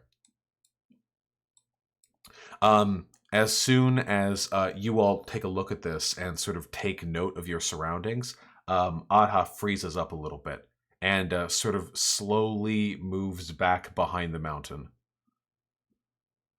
I I follow will behind her. perceive that, and I'll make sure to be hidden as well. I follow her to hide with her. Yeah. Take cover. So, Also, real quick, so we're on a mission to get a car. When we get that, are we going to have to drive it all the way back, like Mad Max? are you asking Yeah, me we're that or her Mad back? Maxing it. We're Mad Maxing the fuck what I'm out of hoping. this. I call driver. Can't you and Conyer drive because you have proficiency in vehicles as a pirate? Oh, or shit. am I He misremembering? can Well, that's get usually shotgun. just water vehicles. Oh, Does we it we specifically can. say? It says water vehicles, yeah. Oh, okay, never mind. Well, Maybe I this could just maybe fly this if baby's necessary. amphibious. You don't Maybe know. I can't go that fast, though. Who knows? Yeah, I'll drive. Conyer can ride shotgun. Anyway, I want you were saying, shotgun. Mr. Voshman.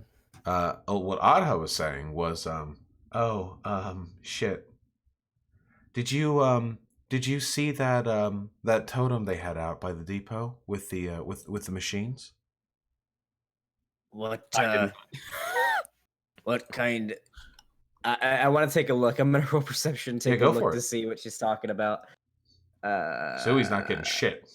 I ain't seen shit. Oh, Oh, my shit. god, Exilia leveled up. Oh my! Oh, Oh, shit. shit! Xander. Xander Hall. What do my elf eyes see, motherfucker? Xander Hall peeks around. Exilia, you got the beat, but then Xander Hall peeps out and pushes your head down with his left hand to supplant you. Xander sees Hall, looks out, and you see lined up amongst the vehicles. There are a number of acumen nearby, mechanics tools, what have you, like spare parts, that kind of stuff. But amongst them is a large totem, maybe 8 feet tall, it's made out of wood and it's staked into the ground, and there are massive black feathers, raven's feathers, that have been sashed around it with a hemp cord, and at the top of it is a bulb of pitch that is burning. It is a ward in the in the makery of the Raven Queen's aesthetic. Hey, what is it, Ada? Oh, that's a ward. I can't get anywhere near that thing. They'll know I'm here. What about us? You all would be fine. I mean, the people there would be able to, see you if they saw you. But it wouldn't be like, an immediate sound the alarm situation. We can back off if you want to, or do the 4 of you want to continue? Could we destroy the ward? Yes. Yeah, you could. Yeah, you should be able to. There shouldn't be any protections on it. Why would they put protections on it, right? If we got close enough to destroy it, then it would have gone off anyway. They don't expect anyone else here. Aye, but wouldn't destroying it cause a fuss? Or do we just have to slightly and unnoticeably damage it? I'm not sure. Well, the track is visible to the facility, but the depot with the cars is pretty close to the mountainside. If it was destroyed, would they know immediately? Probably not. Would they find out before my friends get back here and we're able to storm the facility, though? That I'm not sure about. It's up to you guys. The car could end up being really useful, but it depends on when we'd end up storming the facility. Perhaps... Would it take anything special to destroy the ward? No, not even magic. Honestly, just a firm kick. It has to be standing upright for it to work, or it's a shit ward. Aye, what if I just climbed it and tore off some of the feathers? Surely it would stop working then and wouldn't look like it was tampered with from afar. That's actually You'd a have to really make good sure idea. that you don't get spotted by the people that are there, but... Well, if we're gonna kick it down, then they're going to see us anyway. Surely me ripping out a few feathers and tampering with it is a bit more stealthy than just kicking it down. Might I suggest something? Aye. Let me just ask out of character because I'm not really actually sure. Lexi, can you turn into animals yet? I think so. Hold on. Thanks for the Sniff. nose blow. Sniff. Hey, I was muted on Streamlabs OBS's side. You just informed Stream that I blew my nose. Thanks. I was keeping it stealthy. Okay. I didn't know. Can I get some sniffs in chat? Yes. Yeah, ma'am? I can turn into stuff. Yeah, I can turn into a couple animals. Are there animals in the astral plane? There are no animals in the astral plane. No. Okay, yeah. I was like, it'd probably still look weird if there was an animal fucking with that. They'd probably know it was a druid. Yes, along the silvery sea of the infinite dead. Oh shit! It's a duck. Hey. Why is this duck sabotaging our magical defenses? Why is there a squirrel climbing that totem? What the fuck is a squirrel? I mean, it could buy us some time. No, they know what a squirrel is, surely. If they knew what Doubt it. if they knew what a duck is, they know what a squirrel is. Well, But do they know what a hamster is? Oh Do shit! they know what a kangaroo is? Nobody That knows would what be a a good kangaroo is. There are no kangaroos in fantasy. Damn. Yeah, because Australia isn't real even in fantasy. Dude, that Yeah, would be exactly. Australia is already a fantastical place. that would be Yeah. sick though if it was like a D&D campaign set in like fantasy fucking Australia. Yeah, so that'd be it's crazy. all The Great Emu kangaroos War. and wallabies and koalas and didgeridoos and boomerangs and shit. Well, it would be burning. The didgeridoo is, I think, it'd the be coolest burning. exotic animal from that area. Yeah, the didgeridoo is they're really cute. I don't think Yeah, I think they're exotic pets. You can't get them in Washington. Yeah, very interesting animal kind. Yeah. Anyway, what's the plan, lads? I can't. let me ask again. Are there people around the ward? So from what you can see from Pigpuncher's critical fucking 25 or whatever, perception roll, there are. I'll be specific. There are 3 cars along with assorted parts and mechanical instruments and tools and repair parts that you can't identify or recognize or use in the slightest. 3 of them parked stationary in a depot on the far side of the track closest to you. There are 2 people there, both of whom appear to have been from Mordhill, that are just vaguely in the area. It doesn't even look like they're doing anything. How far away is that? That would be about maybe 600 or 700 feet away from you. And the 2 people are milling about. The totem is maybe 30 feet away from the cars, beyond it. So you would have to pass the cars to get to the totem. Aye. Well, I suppose one of us should go fuck with it then. I can't get any closer. Actually, we're lucky it hasn't gone off at this distance. I can stay and provide moral support. Xander and I are probably the stealthiest. I probably couldn't fly. That'd be even more Well, easy sight if I was on the ground. But I do believe Xander's faster. I be a rogue, so if anyone's gonna do it, it's gotta be me. How do you plan on I'll dealing say- with those 2 humans? Well, if they start some shit, I'll knock their asses out. Okay, okay. Should we all move in and have Let me- Xander keep going past us to the ward? Let me ask it. I think. I'll turn to Exilia then and ask, can't you turn into something small and fast? Get there. Mess with the ward. You get in the car, and then we just go from there. You can. Well, how do we make sure the car starts when she gets in it? I don't even know how that would work, so I don't. Oh, that's I right. do not. I don't know. So so when I used one of their vehicles, they had a depot out here that they didn't have protected with that ward. If it's anything similar to the one that I used, there's a pedal. There's a button you press with your foot. Inside of the rectangle, inside of it, there are seats, and in the front right seat, facing And One of- before the person who goes and grabs it drives it into the fucking Silver Sea. one of the seats will have a circle in front of it, and that's a wheel.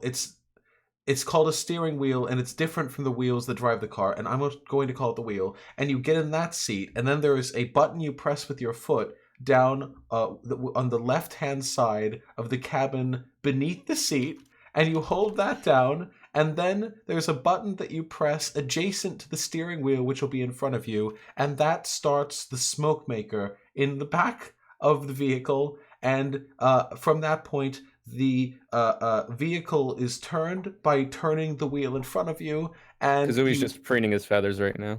you make it go forward with another one of the foot buttons, which is the one that is furthest up from the ground, and on your right-hand I side. do believe that there has to be a way that we can perhaps internalize this information, whoever's going to go, perhaps on a piece of parchment or something. Of course. And then we'll hand it off to you by the time we get out of the ward's range. Here, let me write down some instructions. Here. She coalesces, though it takes her noticeably longer to produce, a small piece of parchment, and an inkwell pen that has already been dipped in ink. And she tries to hold it and write it on her hand, but parchment plus ink plus hand doesn't go that well. So she says, can I use one of your backs, Xanderhall? My what? Your back, your large muscular back. Can I use it, please? I may. I bend over and I let her write on my. Yeah, she puts the parchment on your back and starts to, in beautiful handwriting, mind you, beautiful, tiny but very, very legible cursive, starts to write out instructions in common for beginning for essentially how to start a car, before blowing on it to dry out the ink, and handing it over to you, Exilia. This test seems about as lax as NA driver's qualifications, so we should be fine. Hey, I'm a good driver. Oh yeah, I would also like to point out that as she is writing that, the mere fact that a woman is touching Xanderhall immediately explodes in his pants. Well, he is sweating. That's all I'm gonna say. He's quivering. He's quivering as she's writing. She's just trying to keep the handwriting steady while he's emptying his prostate directly into the leather codpiece. He hasn't coomed just yet. Not just yet. On the cusp. On the cusp, though. He's getting edged. Okay. Anyway, after she's handed it off to Exilia, she looks to the four of you and says, "All right, good to go then?" Is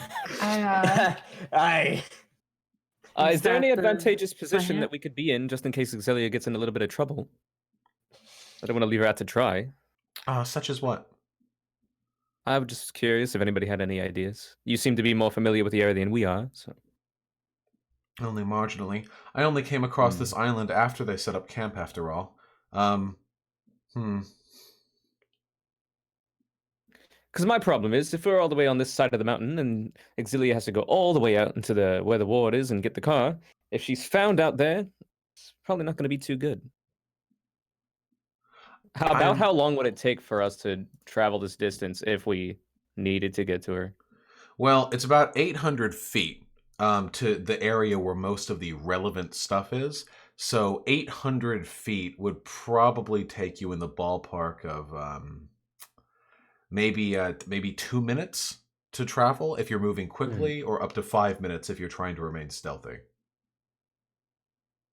That's not too bad. It's still not good, though.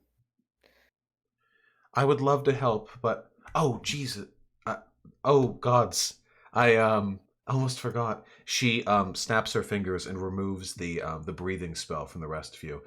Not only can I not go close, my magic can't either, or the alarms will sell. Okay, right. How do I ping the map, by the way? Just hold click on it. Well, actually, I guess I could just draw, huh? So, like, we're right here, right? No, you are. Yeah, you're right here. Yes. Okay. Is there any way anywhere on this side of the mountain that we can still not be in sight range? So maybe some of us could be a little bit closer to Exilia before she makes the trip? Not moving east, no. But if you moved this way along the mountain, the smaller hills, see, along this side, that would potentially give you cover moving up to that area. Because my idea would be that, so Ada has to stay here. Hen would likely stay around here. I'm not too sure. If anybody's going to be out there, the fastest ones are me and Xander. And I can fly, though, not as quickly, I guess. And I have the best stealth. Yeah, so Xander could be closest, if as close as possible, and I could be in the midway point. And Hen would be in the back with Ada to assist, should anything go awry. Yeah, that also provides you cover from line of sight from the camp for a little while longer. So yeah, I'm in heavy armor. I have a disadvantage to stealth. Yeah.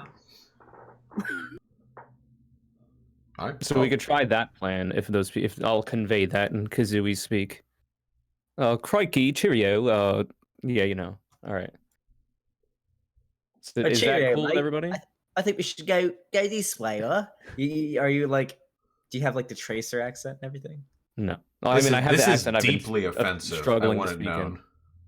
in. No, you The sound like bongers Tracer. everywhere are pissed. It's fine. So is everybody cool with that kind of plan? Xander will be closest to where Exilia would be.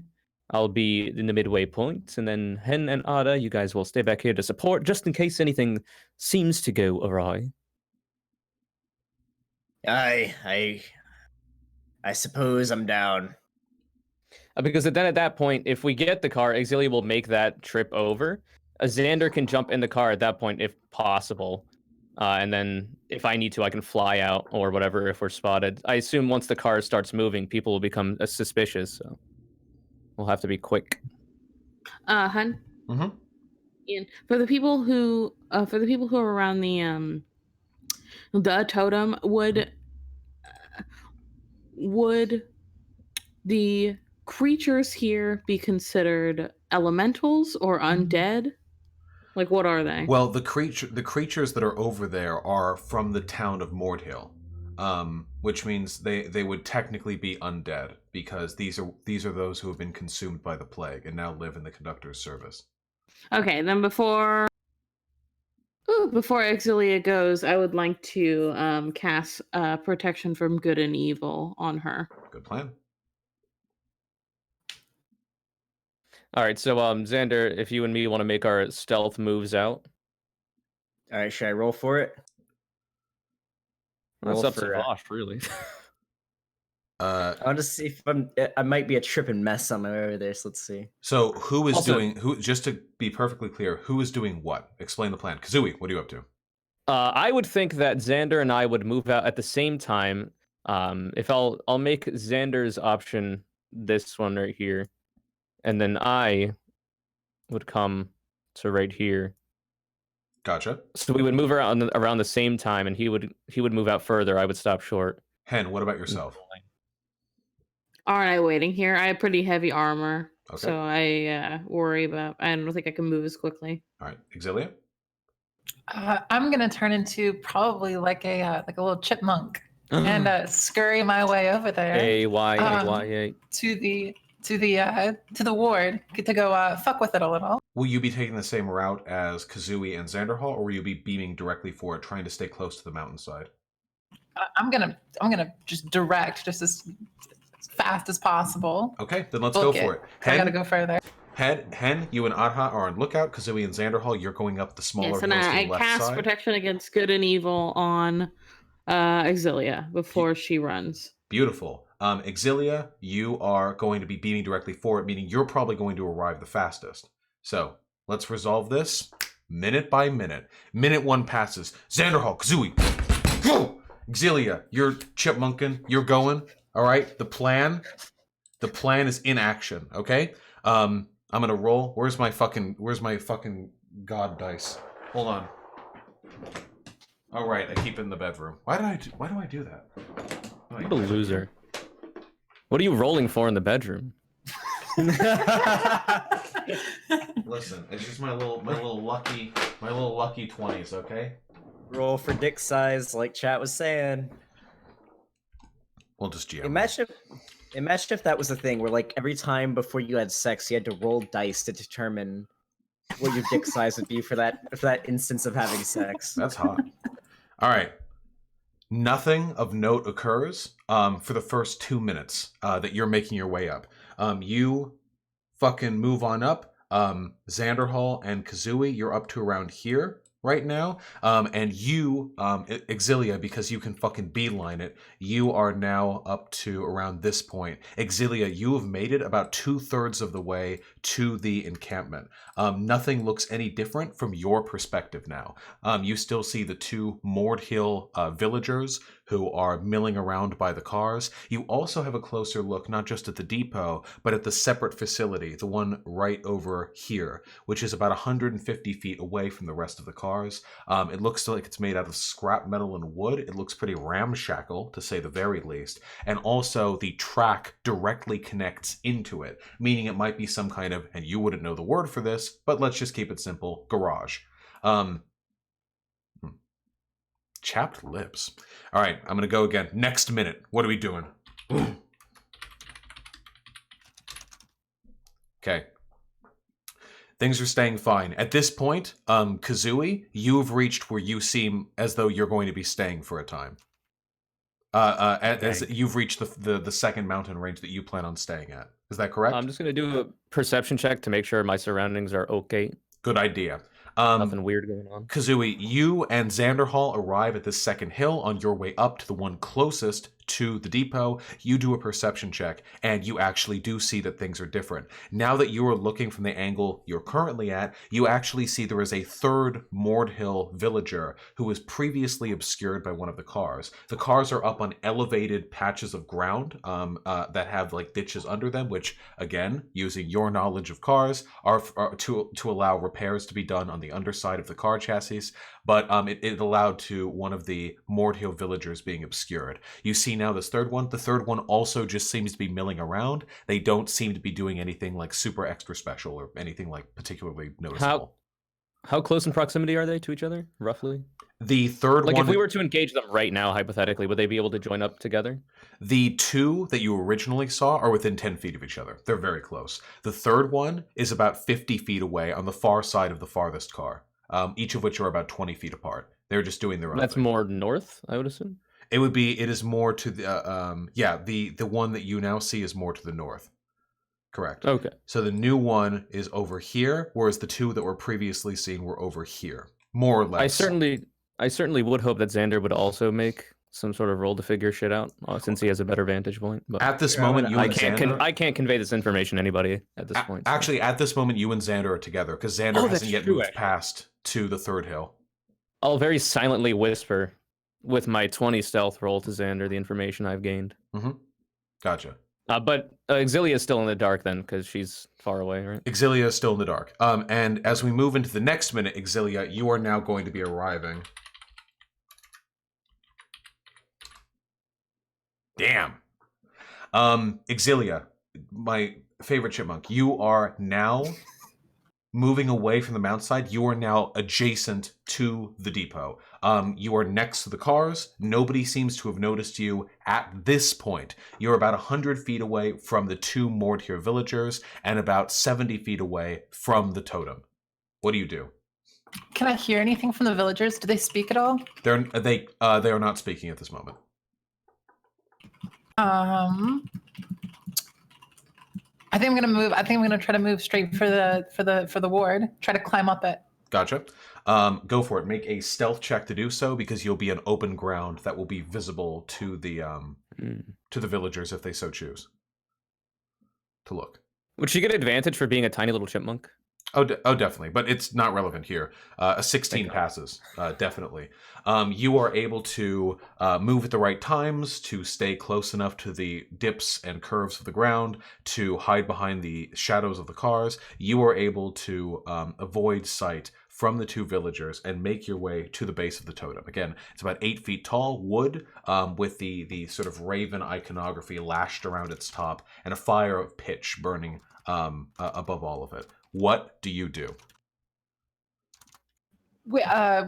Burning above it, like there's like a Oh no, like the top of it is that? soaked in pitch that's burning. It's not levitating above the rest of the totem. Right. Okay.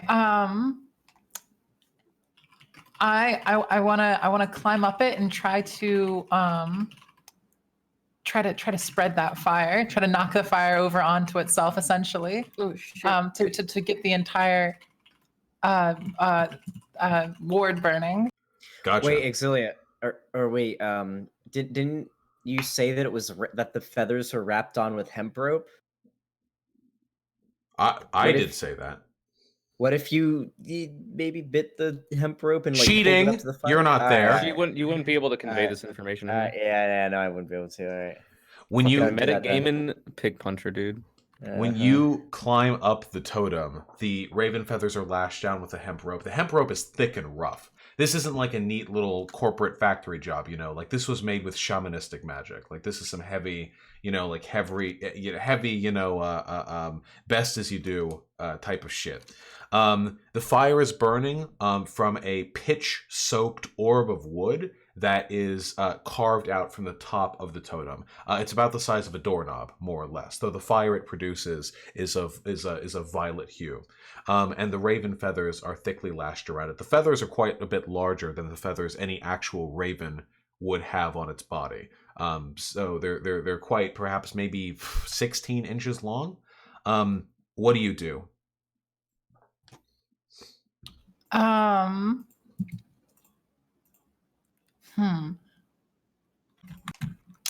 I think I'm going to try to rip some of the feathers out and catch those individual feathers on fire.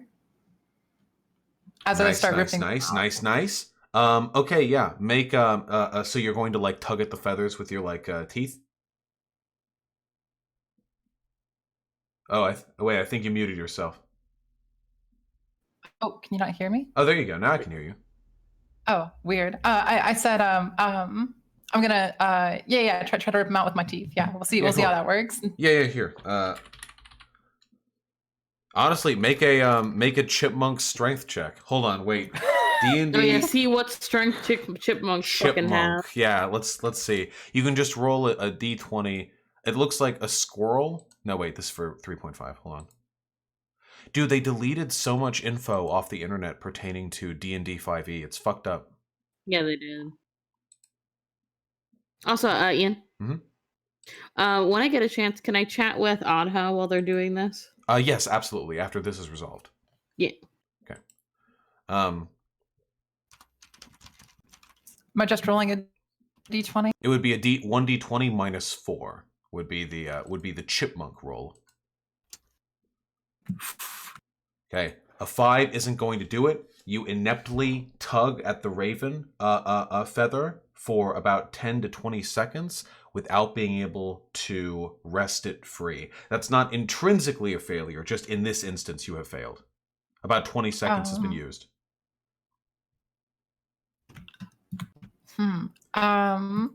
As you contemplate your options, one of the Mordhill villagers begins to lackadaisically walk more towards your direction.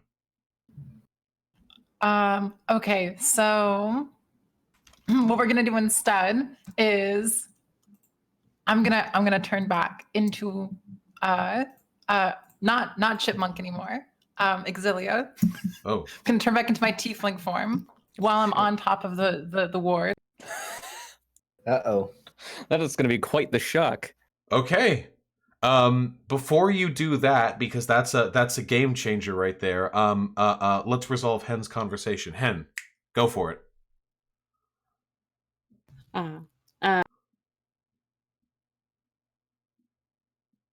Sorry, I tried to open something and my computer like fucking broke. Nice. Okay, so I will turn to Adha. I guess we're just watching, right? Probably both just like nervously watching. Mm-hmm. And I will ask, so earlier you asked about my mask, and I can only assume you did so because you already know, or you were just curious yourself. Oh, of course I know. It's just been a while since I've seen a true Yuan-ti. I was just curious. I didn't mean to bother you. No, it is. I guess I have simply never run across anyone who has seen someone like me, other than those at my temple when I was younger. I can show you. I just did not want to alarm my compatriots. Oh, I'm sure they wouldn't mind that much, you know. I'll just kind of shrug. Well, Better safe than sorry. Is Hen getting a lesbian story arc? Yeah, this bit, my wife in the astral plane. well, go for Hey, it. we're getting some representation. Anyway, so yeah, that's what I say. I don't know if she responds, but She gives you a knowing and appreciative look to see if you'll move forward.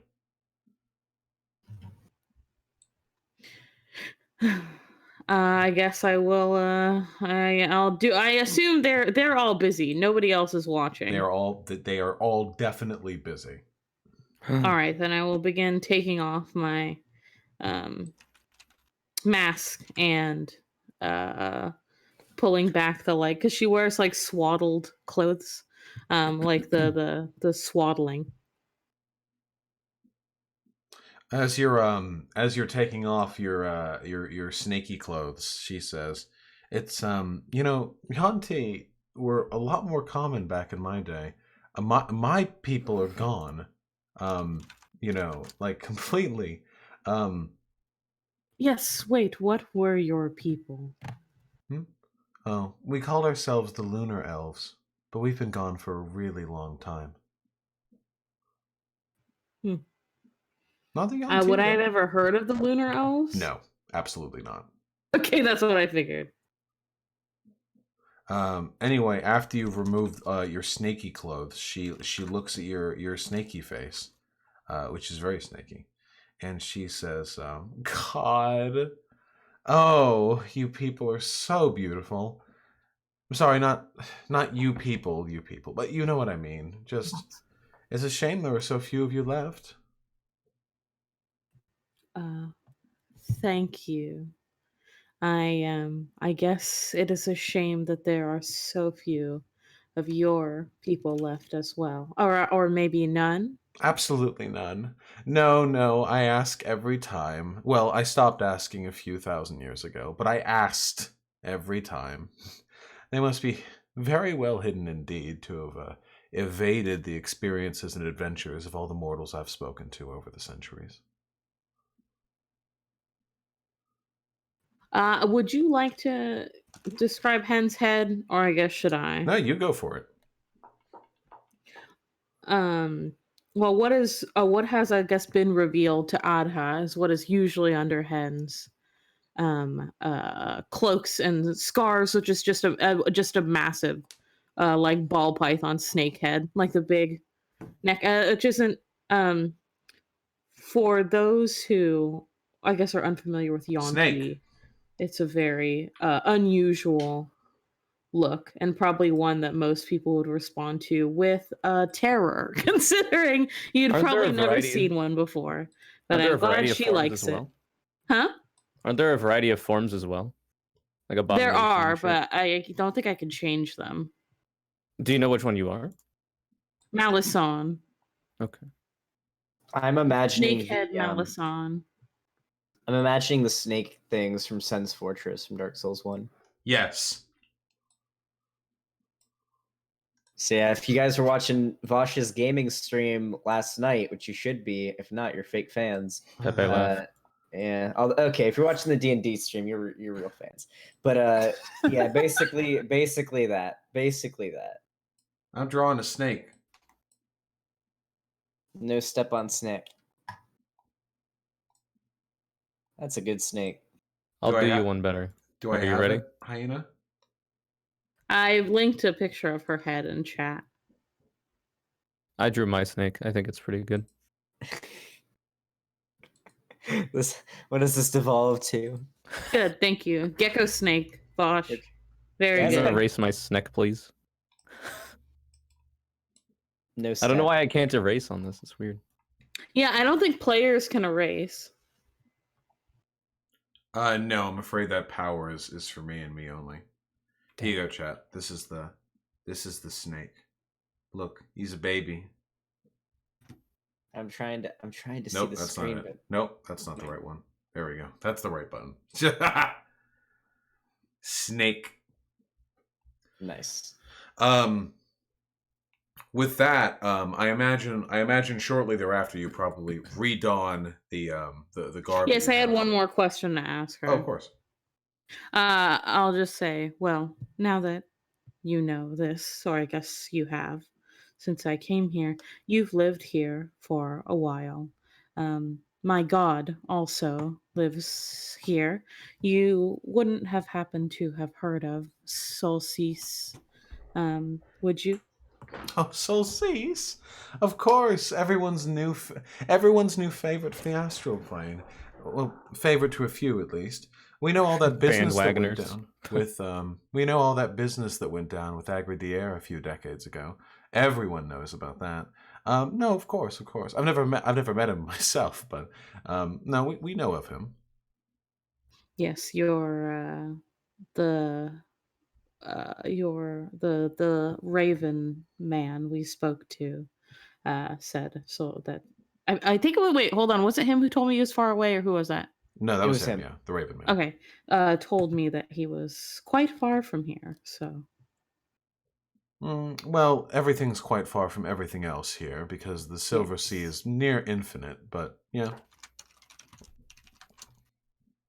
such is life. So That's why we can't have more reinforcements here. You know, all of the Raven Queen's soldiers are strewn about the entirety of the plane. They can't just warp here.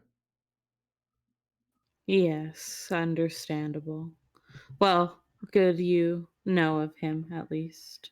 Of course. Anyway, get dressed up now. Wouldn't want your cute friends to be bothered by your beautiful face. She thinks we're cute. Thank you. I'll begin rapping.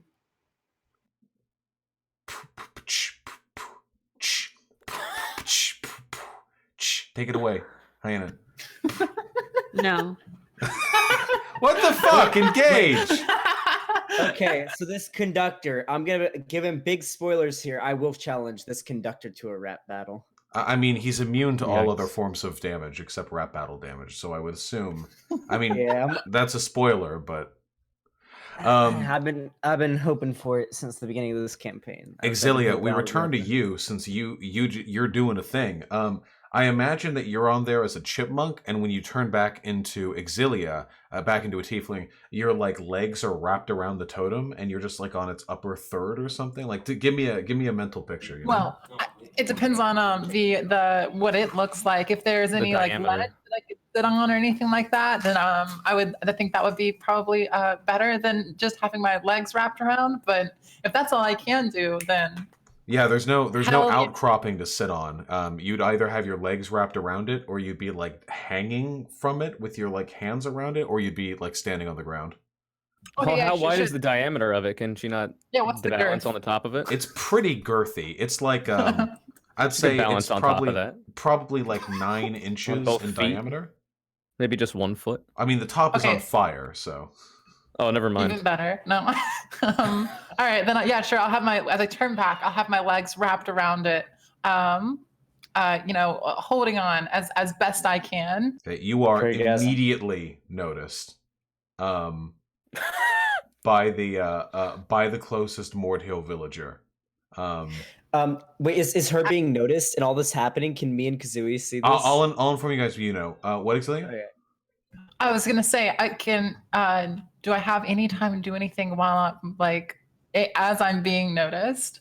You would definitely have time then. If you were looking to avoid being noticed, you would have to move somewhere else as a chipmunk before turning back, though, because they were No, looking in that I don't direction. mind being noticed here for a moment. Okay, then yeah, then you are noticed, but they are not immediately reacting. The Mordhill villager, she's a woman, maybe 5'9", older woman, white hair pulled back into a short braid that goes down no further than her collarbone. She's looking up at you from beneath deep eye sockets in bleary confusion. She looks very dull-witted. Okay, as I'm noticed, I want to pull out my dagger and cut the thick hemp rope that's tying things together. Oh shit! Nice. No roll needed for that. A dagger could easily cut that. Yeah. You cut the through the thick hemp. Probably just one of the cords, but it's all wrapped around in a spiral, so one cut is all you need. And it begins to tumble down heavily, and the raven feathers begin to spiral, like fold outward, like a feather opening, as they're all like pulled apart from the center, Like a banana peel. like a banana peel. Also, I assume when this is all happening from our vantage points, me and Poo Poo could probably see that Azilia is taking an action, right? This is happening within, so far this has been like less than 2 seconds passing, so probably not something you would immediately see. You might notice it, Kazooie, but I'll resolve those consequences shortly. Okay. Can I after cutting the hemp rope, can I grab it and make my way down with it as it falls? Yes. Yeah. All right, so I I suppose I'm on the ground now. Yeah, the feathers are fluttering down in the way that feathers do. The fire continues to burn at the top, but the hemp rope is now on the ground. It is now literally just like a tiki torch, basically, like a big totem torch, with no other iconography attached to it, except for the light spatterings of white paint that were used to sort of embolt, like runically mark the sides of the wood. But even those now have been like marred and by the absence of the hemp rope and feathers. Could I cast one spell as I hit the ground? Yeah, the person who is seeing you is about 15 feet away, and they are not immediately reacting to you as a threat. Okay. Well, then, as I hit the ground, I want to cast Shillelagh on my staff. Oh shit! The wood of a club or quarterstaff you are holding is imbued with nature's power. For the duration, you can use your spellcasting ability instead of strength to detect damage rolls of melee attacks using that weapon, and the weapon's damage die becomes a D8. The weapon also becomes magical if it isn't already. Go for it, comrade. Bonus action.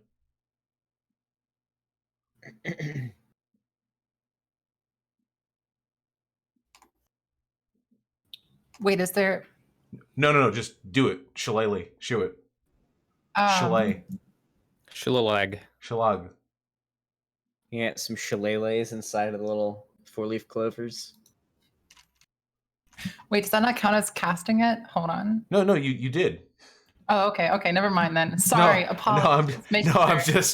I'm just. We're on the same page then. Yes. Hell yeah. You do it. If you're looking to do a thing though, that'll be an initiative roll.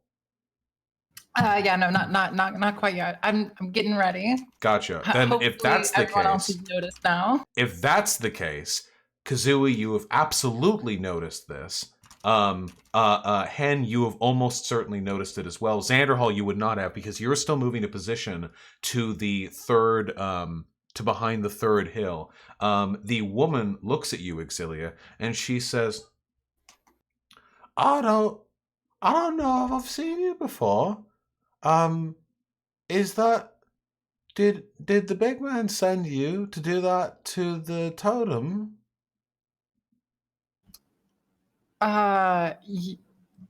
Yes, absolutely. Of course they did.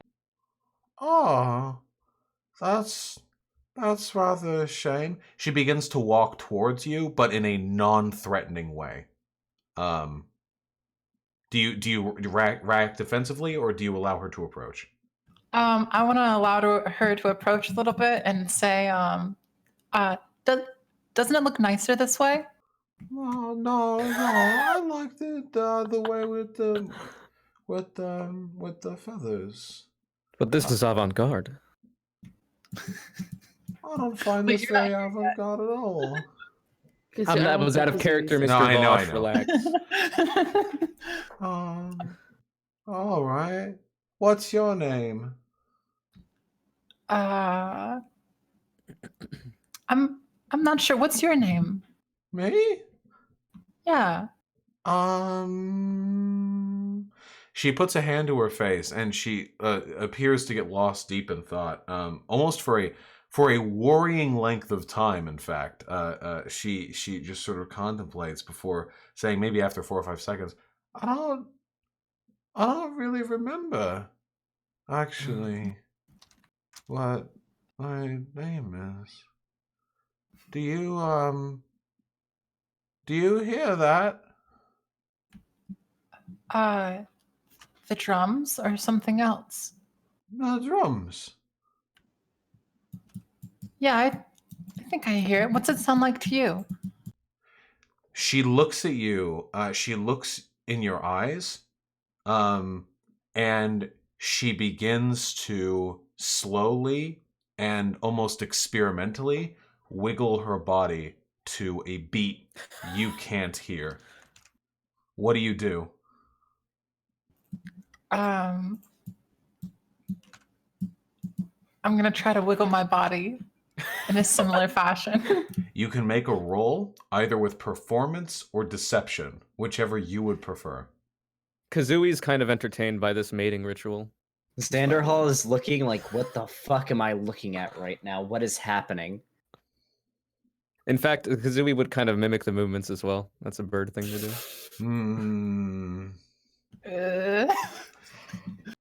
She looks at you as you sort of attempt to mimic the pace of her movements, and she gives you a look and she says, I don't think we're listening to the same song. Oh, maybe not. Hey, boys! She's not listening to the same song! Roll initiative. Ah, Get shit. in the car, bitch. Get in the car. She's going right. So wait, so how close is Exilia to the Kazooie and car right Xanderhall, now? you both hear this. You both hear this as it happens. As you're rolling initiative, Exilia, Adha turns to you, Hen, and she says, Hen, Yes. It's getting lit. Yes. something's wrong. I still can't Exilia, get it's a terrible closer. dancer. Yes, I don't mind moving closer. What is? Do I not see what's going on? No, you can see what's going on. She turns to you and she says, I can't get any closer. Oh. Is there a way for me to move forward, in some relative cover? No, not really. Not unless you want to take the slow route that Xanderhall and Kazooie took. I can start doing that. Yeah, if you would like to. But There's stealth is another already hill kind right of above broken. the main purple one that you could probably get to What do reasonably. you say, Lash? Stealth is already kind of broken at this point. Yes. So yeah, What would you like to do? I would like to try to run forward to the nearest, wherever I can hide. Okay, so you're moving along the Kazooie Xanderhall route. Gotcha. Yes. Okay, Xanderhall and Kazooie, you're both quite aware of what just happened from the noise that you just heard. They aren't aware of us, though. Yeah, Exilia, you rolled initiative. 1 second. So wait, is Exilia in a position to be able to get in the car now? Can we reasonably... Exilia is Ascertain 30 that? feet away from the closest car. The totems were about 30 feet away from the farthest car in the car depot. The two Mordhill villagers that Exilia is not currently with are about 60 feet away from her. The Mordhill villager you're currently with, Exilia, is going to make a fucking move on you. Is what she's going to do. Come at me. Hold on. In this time, I would like to try to, as stealthily as possible, dash over to Xander. But I would like to perceive what's around me first before I do that. But you can let whatever's happening happen. Gotcha. We have to resolve this first. All right. She fucking draws on you, Exilia. She pulls out from her mechanic's belt a pistol and aims it your way. She has disadvantage. She does have disadvantage. That's right. Yep. She's also dumb as hell. That's a miss. Because of protection versus good and evil, which was placed on Hell you by Hen, she misses this very fucking powerful pistol shot and discharges it right off to your side. Her undead eyes avert yon living and protected gaze. The pistol bullet misses your ear by about 1 millimeter. The blast still rings in your ears. More importantly, early gunpowder guns, that blast rings in everybody's ears. Your turn. Before we start this, the only people we're aware of are the one that she's facing off with right now, and then the two other ones. We don't have any idea about anything That else? is correct. It is those three. Okay. Then I'm going to move forward to use my quarterstaff against them. Gotcha. Blaster. All right. Nice. A 13 is going to hit. Click the meme for the damage. Where it says quarterstaff. Oh, I believe- think that was supposed to be the damage. I think I was supposed to roll the d20 first. No. Well, no, do you do that thing to get the hits, and then you click where it says quarterstaff right underneath the rolls? Oh, you're right. My Yeah. bad. Sorry. It's been Yeah, a bit. oh, shit. 8 bludgeoning's a That's good pretty fucking hit. hefty. Yeah, you reel back with your quarterstaff, and you fucking where do you hit this bitch? I'm going straight for the head. Okay, you rear back with your quarterstaff and you hit it with the shillelagh empowered wood, straight on top of this woman's noggin, and the impact craters through her skull, leaving a visible dent and physically cracking the decaying flesh along the front of her face. And you can actually see almost like a small window into her insides as the skull fragments and her jaw becomes misset, a lower jaw hanging at a slight angle. You can see too as the skin peels back off the bone like well cooked meat, the empty eye socket visible beneath the veneer of living flesh that you had been staring at just a few seconds ago. And with that, the 2 Mordhill villagers in the far end have not yet reacted in suitable fashion. Conyer, you said that Kazooie was going to sprint over. So before that's my intention, but I would have thought of this around the time that Exilia decided to fucking pop out of nowhere. Yeah. So how far away am I from Xander right now? You would be about 200, no, more like 150 feet away from Xander. And how quickly can I traverse that? What is you my could move? traverse that in 2 turns, or about 35. like 12 seconds or so, thereabouts. Okay. Can I like reasonably so Xander can see me from this point, right? Xander can see you. You can see Xander. You two are not visible to anyone else, though. If I catch Xander's glance at any point in this time, I would probably motion, like make some sort of hand motion that we should probably go and help Exilia. I assume Xander would be able to understand. Perhaps we have some sort of pirate's code we could use. I've already been prepping to just run up and deck.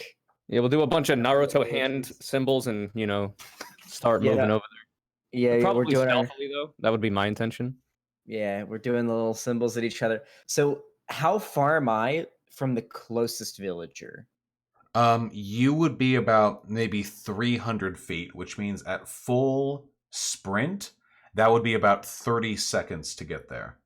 I want to start fucking booking it. Well, it's not your turn yet, sir. Okay. Well, we can resolve this from the beginning of when the gunshot would have been cracked, because that's when everything kicks off. So if you want, while resolving Exilia's turns, I can see that you're fucking booking it, Xander, and keep that in mind as you're moving. Kazooie, would you like to be booking it as well, or are you doing this a little more tactfully? So another quick meme. Kazooie would be thinking that the other 2 haven't reacted yet, but we don't want those 2 to call any more reinforcements, though I don't know how helpful that would be considering the loud gunshot. But we would probably want to deal with those 2 first if Exilia can handle her own against the 1. But that's just what I'm thinking right now, which will probably influence my actions. It's up to you. You can't speak with anyone else at the moment, so your plans are your own. I'll run in a direction that lets me meet up with Xander if I was faster, or get behind him since he's in front of me. You are faster than Xander, but even if both of you sprint, he would still reach the 2 Mordhill villagers before you could. Yeah. So I'll try to very stealthily dash over as well. To Xander or to the 2 Mordhill villagers? Probably trying to get like a diagonal of both, if that's possible. Gotcha. So like I wouldn't like beeline it to one of the guards, but I wouldn't beeline it to Xander either. I'd be in the middle. I would also like to start running, by the way. Gotcha. Are you running to the villagers or running along the cover? Along the cover, but I want to begin moving faster. Gotcha. Okay, with that, Exilia, your turn has come to a conclusion. The human villager is now going to take another shot at you, with said pistol, which can carry 2 shots before it needs to be reloaded. A reload, of course, takes like a minute. So in close quarters combat, you have your shots and then you're done with that gun. Unless you're in formation. But again, a 15-4. The disadvantage incurred by the saliently placed protection from good and evil saves you yet again from the fucking devastating hand cannon that is aimed at your face. The second pistol shot whizzes right above your shoulder, actually fraying your clothing slightly, but leaving you completely unharmed. With that, it's your turn.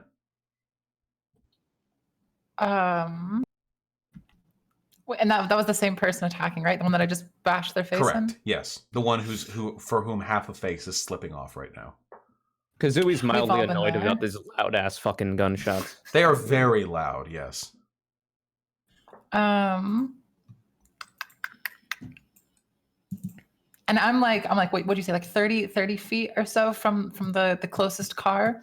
You're 30 feet from the closest car and 60 feet away from the two Mord Hero villagers that you're not currently engaged in, though they are aware of the conflict. Okay, I'm gonna go for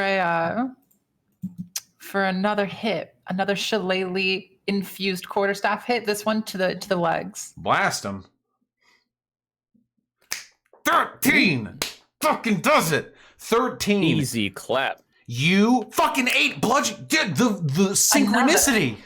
You fucking the beautiful the symmetry of the universe. Truly God's design. Fluid movements. You rear down with your fucking quarterstaff and sweep out the legs. You smack the back of the knee so hard that the kneecap breaks. The old woman falls back with her legs flying in the air and hits the back of her head against a rock outcropping and is killed on impact.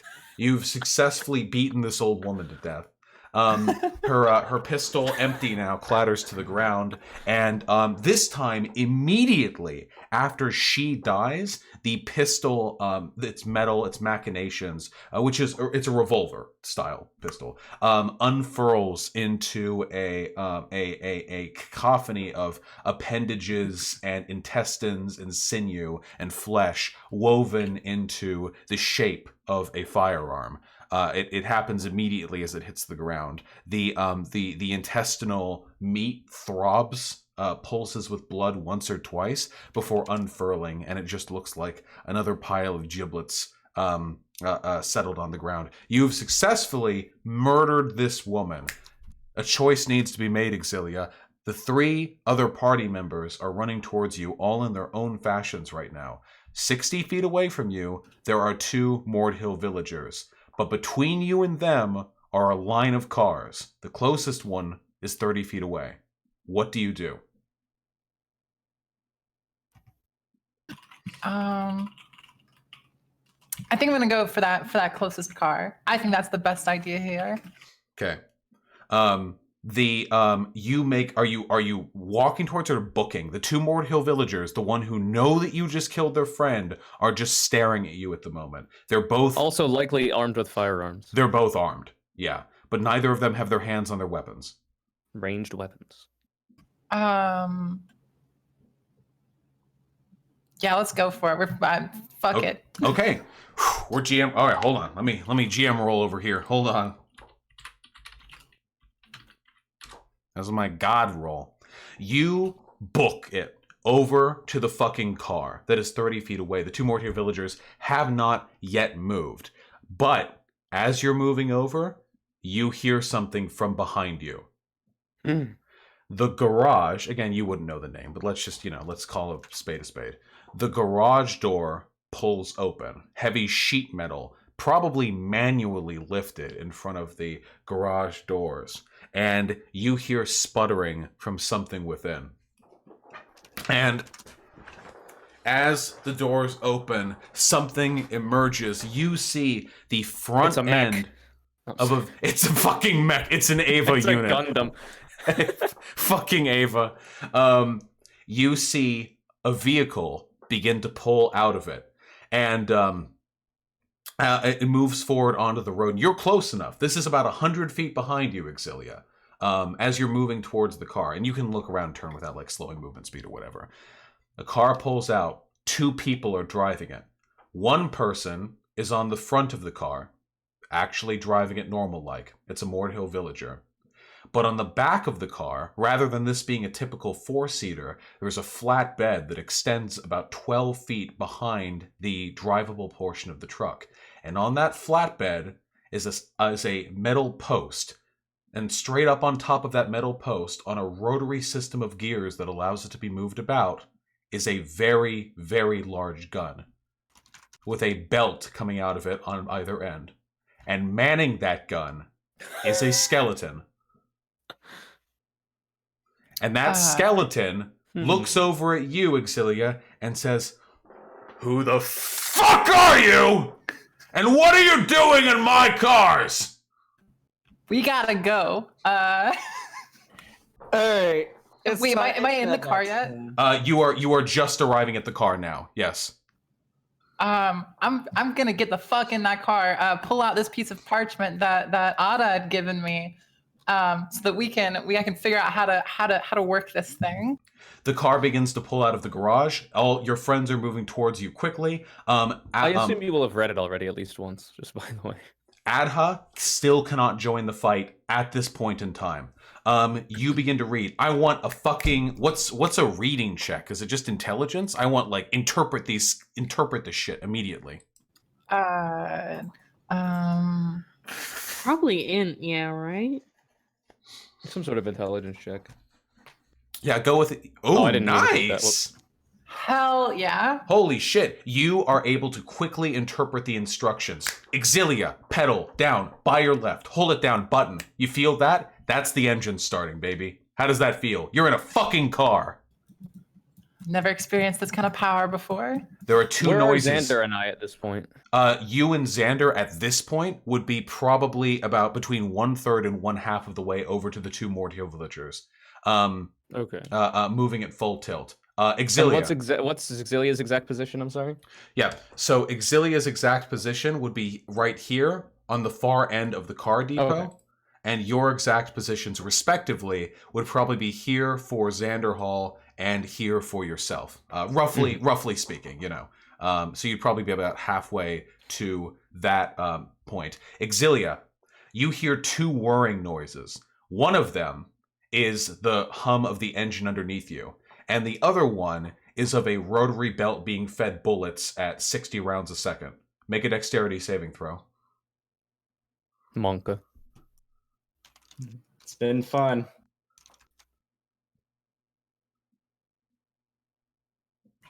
I don't remember how to do saving throws. Fuck. Click on the It's the top left. It's the option. saving throw Under section. proficiency bonus. Oh shit, there it is. Thanks. All right, what am I doing? Dexterity. Dexterity. Ooh. 12 passes. Yes, fuck. Exilia, at that range with this era of gun, yeah. At you hear, you can feel it for a brief second. The whir of a internal barrel revving. Not that you know the technical parts, but you feel death coming for you as this car that is pulled out, the one that's being manned by a skeleton, pulls out from the garage and begins to whir around the track like this, pulling out and circling around. You hear a whir and a brief mote of silence before a cacophony, a deafening roar of gunfire emanates from the barrel of the machine gun and absolutely shreds the front bumper of the car that you're currently in. Thankfully, Is it more of like a or is it like a kind of thing? Do we hear? It is a high rate. Okay, very fast fire Yeah, rate. Okay. a burst of heavy fire and smoke emanating from the machine gun before the gun whirs down. And So these aren't likely very high caliber bullets then.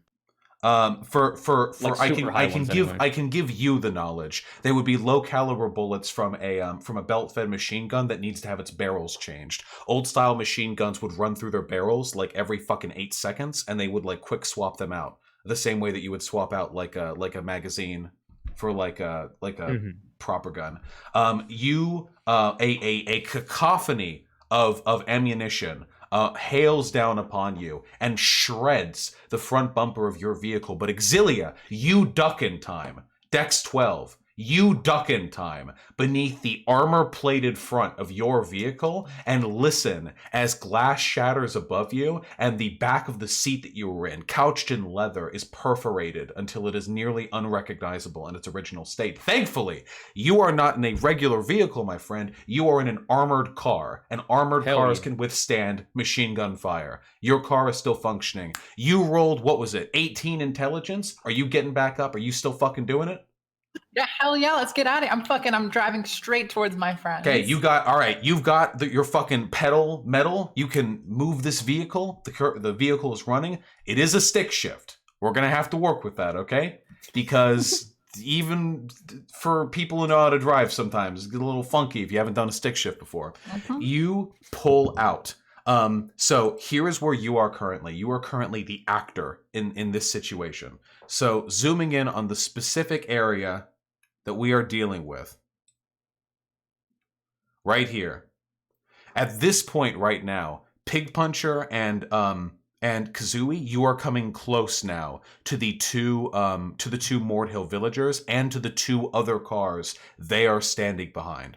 At this point, Exilia, you are here and you are beginning to pull out. The car with the machine gun is about at the middle of the track. It's off-road right now and it's heading towards you.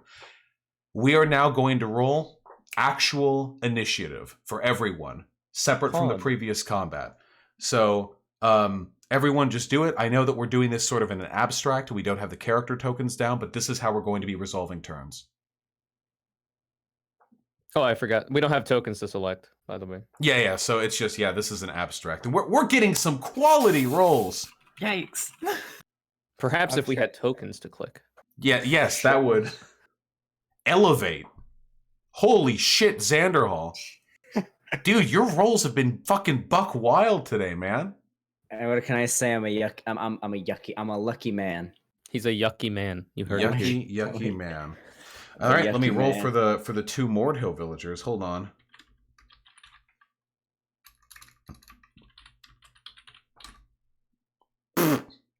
Okay. And let me roll for the skeleton mount. Also, our assumption is there's someone on the mount and there's someone driving the.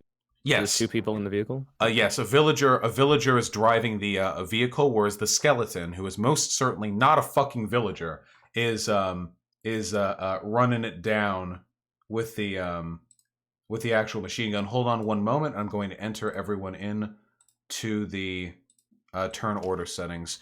Real nice like, okay?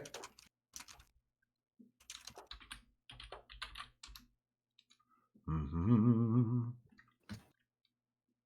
So we definitely need to dispatch this fucking car, because if they track us back to the camp, that's not a good idea. I don't think. I assume most people would be aware of that general concept. Let's steal it. Well, the issue would be if they follow us back and they find the entire encampment and then they make some advance on it and the whole fucking thing is over. Steal their car. Oh, okay. Theirs has a machine gun on it. That sounds way cooler. That is, I will, the impartiality of the DM aside, I will admit that is indeed significantly cooler than a car without a machine gun on it. Also, that does some fucking bomb-ass, easy-peasy damage. You know how it'd be. Hold on. Almost done. Oh, I know. I almost got fucking taken out by it. I know. Yeah, that would have gotten you good, just so you know. All right, I'm almost not a very fast typer, you know. Well, am I able to speak to Xander at this point? You two are booking it. You're slightly him. faster. You're probably trailing just a little bit behind him. Yeah, you could speak. Xander, if you can make sure those other two guards can't, call for backup, I might be able to do something about the person driving their vehicle. I'm already on it. Sick. Okay. With that, Xanderhall, you are right now about 120 feet away from the two Mordhill villagers. Your turn is up first. I assume you're going to use it dashing? Yeah. Depends on if you need the movement to get there. Okay, so I'm not. So it's like what, 100 feet? You said 120. 120 feet. Okay, so dashing, is that an ability I can use? It is. It's an action you can take. It's double your movement speed. You could move 60 feet a turn if you do it.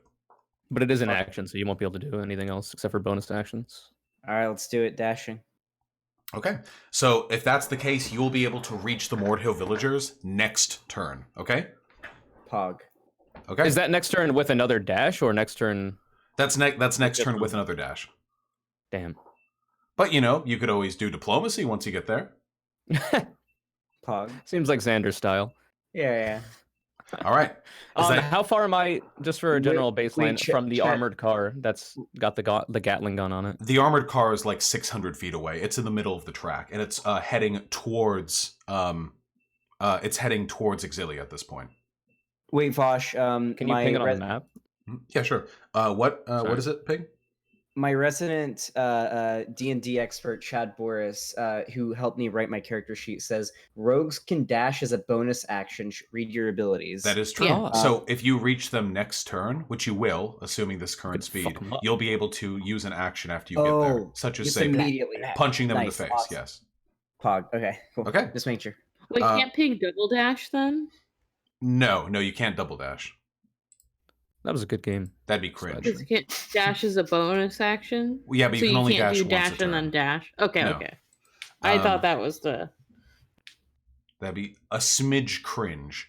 So where are cunning action is pretty wild, but yeah. With that, it is now the where's the Gatling gun in Exilia, by the way? I'm sorry. I just Okay. need to know. Yeah, my the Gatling gun coming car movements. is right here in the middle of the track, and Exilia is right here at the far end of the car Okay. depot. She hasn't We're begun going this moving way. yet because that's something we're going to resolve in this turn order. So it is now the villagers' turn with a roll of 20. The villagers have decided to get off their fucking ass and actually start doing something. One of the villagers has a pistol, another one of them has a carbine rifle. They're both going to take shots. Neither of them are particularly bright. Neither of them have actually taken notice of you two, Pigpuncher, and, well, not Pigpuncher, sorry, Xander Hall and Kazooie. They're both going to take shots at Lexi, Exilia. Sorry. Let's go, Neo. Rogues. Yeah, hon, wait, hold on. Rogues can double dash. That's the point of having cutting action as a rogue. Oh, I thought the point of having cunning action is so that you can use your action after it. You can fucking double dash 90 yeah, feet. dude, that's what, yeah, Well, your Keandus action does could that. just be another dash then. Yeah, Oh, I didn't know you could double up dashes. I hate having fucking D&D. dude, yeah, narcs. rogues are nuts. I hate having narcs in chat. Oh boy, we got a real one in chat. We got a real one. Now hold So on. he could feasibly have gotten there on his turn, just not with any actions. to Can't do do it. anything else, but could have gotten there. Yeah. No, because it was 120 feet. It wouldn't be 120 feet. It'd be 90 feet per turn. Okay. Yeah. So either way, we're good. Yeah, it wouldn't be. So you would get there without exponential. having to use an action. You could just get there from movement the following turn. Yeah. Okay. Okay. Anyhow, We figured it out. the two villagers are actually going to fucking do something, and they're going to take shots. Both of them at you, Exilia. So you have partial cover, and they have disadvantage in this instance. So just disadvantage, I guess. They're going to take a shot at you with a pistol and a carbine rifle. The pistol, with disadvantage, gets a hit of a 13. Does a 13 hit? Your AC. Yeah, armor sorry, I class. was opening it back up. Doesn't have It it open by does. default. Yeah, I have. Okay. Well, I have to keep closing it so I can look at the map. But If yeah, you my click armor your class is character 11. sheet, there's an Gotcha. icon that lets you keep it open on another tab. It's on the top left by your name. A 13 hits. The pistol shot goes off. You take 9 piercing damage through one of the Opens shoulders another window. as this bullet finally fucking connects with you. Likewise, the carbine rifle shot gets a 7. Carbine rifle misses you, which is good because it does quite a bit more damage. But the pistol hits you for 9 piercing damage. With that, it is now the skeleton's turn. The skeleton, Yikes. seeing that you ducked behind the armored car, and that's kind of its like kryptonite, is actually going to turn its gun towards you, Pigpuncher, and give you a fucking run for it. Pigpuncher, make a dexterity saving throw. This man's gonna backflip over him. I can tell. Bet your ass I Hell will. Holy shit! You fucking matrix dodge. The fucking skeleton loads up a new barrel onto this gun to replace the destroyed old one, and you hear the thunderous crack of bullets firing from 250 feet away. You fucking matrix dodge that shit. Shrapnel flying everywhere, sand billowing in the air, and you miraculously manage to avoid getting perforated by the hail of gunfire. It is He enters thankful. bullet time and jumps on each individual bullet and keeps moving. pull out my 2 short swords and I start slicing bullets in half. That's probably not the best idea. That's probably a horrible idea. Probably just break your weapons. It is a good thing that this is not the most accurate weapon in the world, and that you all are at quite a distance away. Thankfully, with that, Kazooie, it is now your turn. Go for it. Yo, so how far away am I from the armored or the Gatling gun vehicle? Well, that would be about 500. Oh wait, the Gatling gun vehicle needs to make a move. The Gatling gun vehicle moves about 120 feet closer to Exilia, so that means that you would be about 350 feet. Probably be easier, just like a circle in a color or whatever. Yeah, here. I'll do a little doodle. Because it's kind of important. It is. For me, anyway. This is currently where the Gatling gun Deuterino is. Okay. Imagine using the same color every time, but all right. Hey, come on. What is your move? So I'm where again? You right now would be like right about here. And then how far is that from the car? Which car? The Gatling gun.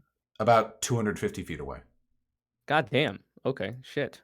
It is a car. So they haven't noticed me yet. No, right? Pigpuncher is much more visible than you are. Just from your relative positions. You're hidden behind the depot. So the other 2 guards that Xander Hall is going to fuck with are up here, right? No, you're so off. The other 2 guards are right here. I'm sorry, this No map worries. is a little bit vague. Excuse me. Listen, it's interpretive, okay? It's like an IQ test. You have to find form and pattern. The 2 guards are right here. Pigpuncher is quite close to them. Oh shit, so am I technically then. Mm-hmm. Okay. Well. So the armored car is then coming this way. I'm sorry. I'm fucking Yes, it is currently coming towards Exilia. Towards all of us. Yeah, like down technically. Like, yeah. Okay. So if I'm at this hill here, at the end of that little hill, am I within distance of the 2 guards as well, or? You're currently like right here, thereabouts. So then would I be able to get there with a movement and take an action to strike them, or no? In one turn after this one, but not this turn. No. Okay. Because you're a little behind Pigpuncher. Okay, so then for the terrain, is there anywhere I could reasonably get within 1 turn regular movement distance and still be hidden? Yeah, because there's a hill right here that you could conceivably find cover with. Yeah, I would say that if you took like cover there during this turn, that you could reasonably be pretty stealthy in preparation for the next turn. Because my intention for the next turn would be to get there with regular movement, so then I can use my action or bonus action to do damage against the villagers. I don't think you can get there in 1 turn plus a non-dash turn. No, I meant like if I was to dash to where I'm trying to get this time, and then do movement for the next one. I don't think. Yeah, that would be 90 or like 100 feet away, but you're like 150 to 200 feet away. So you're telling me I would have to dash this turn and then dash the next one to be able to get there? Yes. With 35 move speed? Yes. Okay. All right. Well, I guess I'll dash as far as I can and then remain as hidden as I can using terrain and various other things. Yeah, you can reach the like the lip of this little hill outcropping this turn. Okay. Yeah. All right, which is a reasonably sneaky place to be. Yeah. Okay, and I'll be hidden. All right. Hen, it is now your turn. If you've been moving alongside like the far side of the hill, that means you'd probably be around here by now.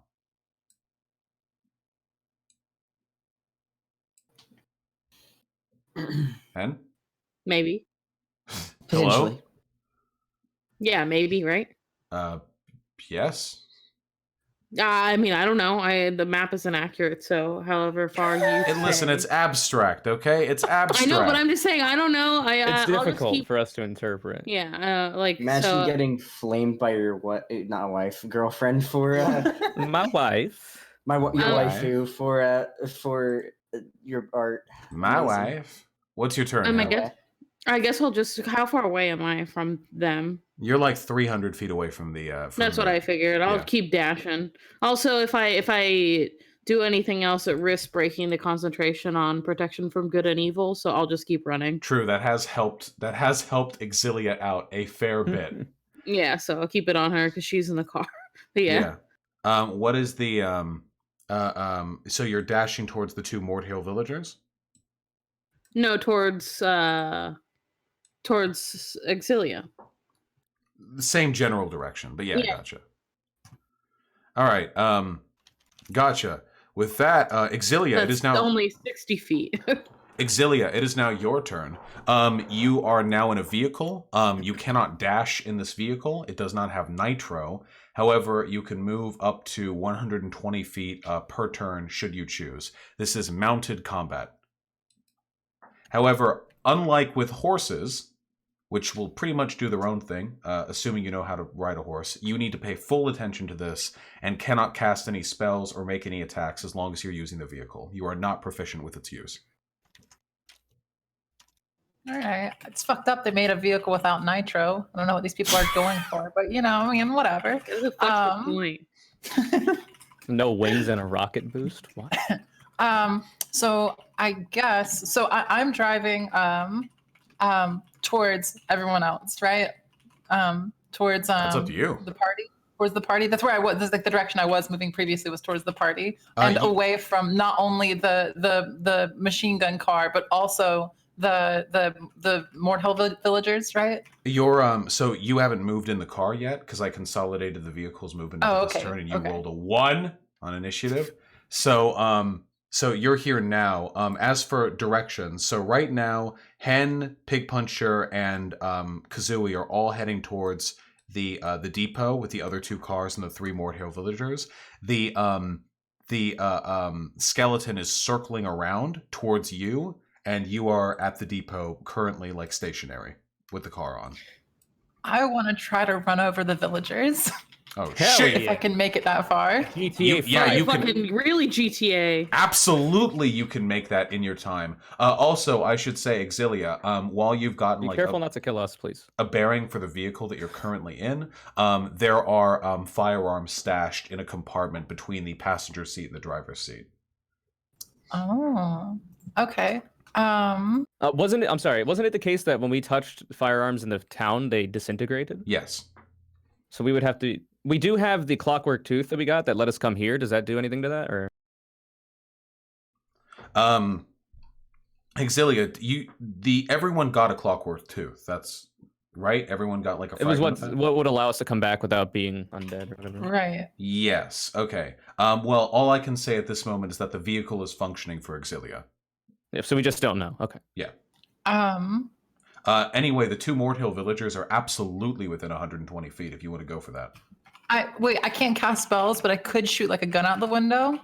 Like theoretically or whatever. Or is that like still too much concentration away from driving? I'll absolutely give you that. I mean, firing a gun out the window, albeit with disadvantage, takes far less concentration and effort than casting a spell does. Okay, well for now, I'm going straight for the run over. We're Gotcha. going for it. Go for it. I don't know what I need to roll for that. Yeah, you fucking pull out and fucking wheel around towards the 2 Mordhill villagers, which are still next to each other. They're standing in between 2 of the parked cars. But the parked cars have about 20 feet of space between them, so you've got a pretty clear running. They're going to make a dexterity saving throw. Hold on.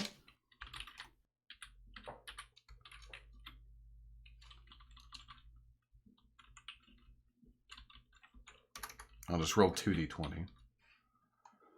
Oh, shit. Those were both really good rolls. A 19 and a 17 plus 0 on both of them. They actually both managed to dive out of the way just in time. You fucking drive through them, and they both leap to your sides, left and right, to avoid getting hit. Would they remain prone for the duration? Yeah, they would be prone at the beginning of their next turn. Okay. Dang. I suppose I don't have time to do anything else in my turn. That'd be your movement, and your action is pretty much you controlling the car, unless you want to like try and take a crack, but you'd have to like pull the gun out of the compartment and stuff. So for this turn, yeah, that probably is your. Okay, well then I'll end my turn by looking at the middle console of the car and just pulling out one of the guns, like turning just on the keeping it radio. with me. Oh. Yeah. Gotcha. Yeah, at this point, now since you took 120 feet of movement and you blew past those 2, you are now actually within 1 turn's movement distance for both Pigpuncher and Kazooie, meaning that they could conceivably board the car if they so chose. With that, we now run back up to Xanderhall. What's up, my dude? What are you doing for your turn? So I could run over to the car and get on, right? Yes. How far am I away from the villagers?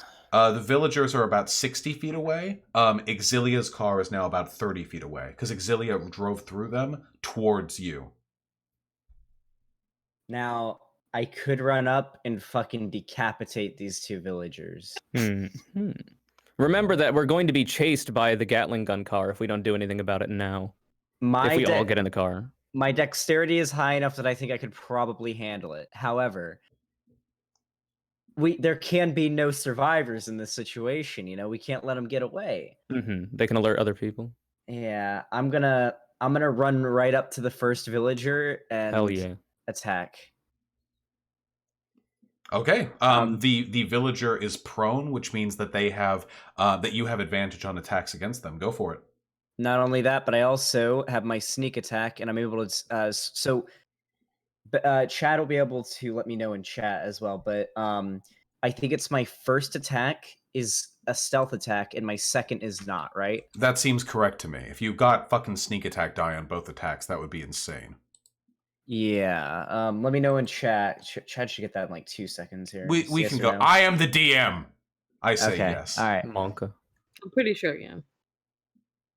All right. There we go. Holy shit, dude! You fucking one-shot them. Thank God. You fucking roll by over this Mordhill villager, and you just skate on by. You just on your Heelys. Xanderhall wears Heelys, by the way. This is a true fact.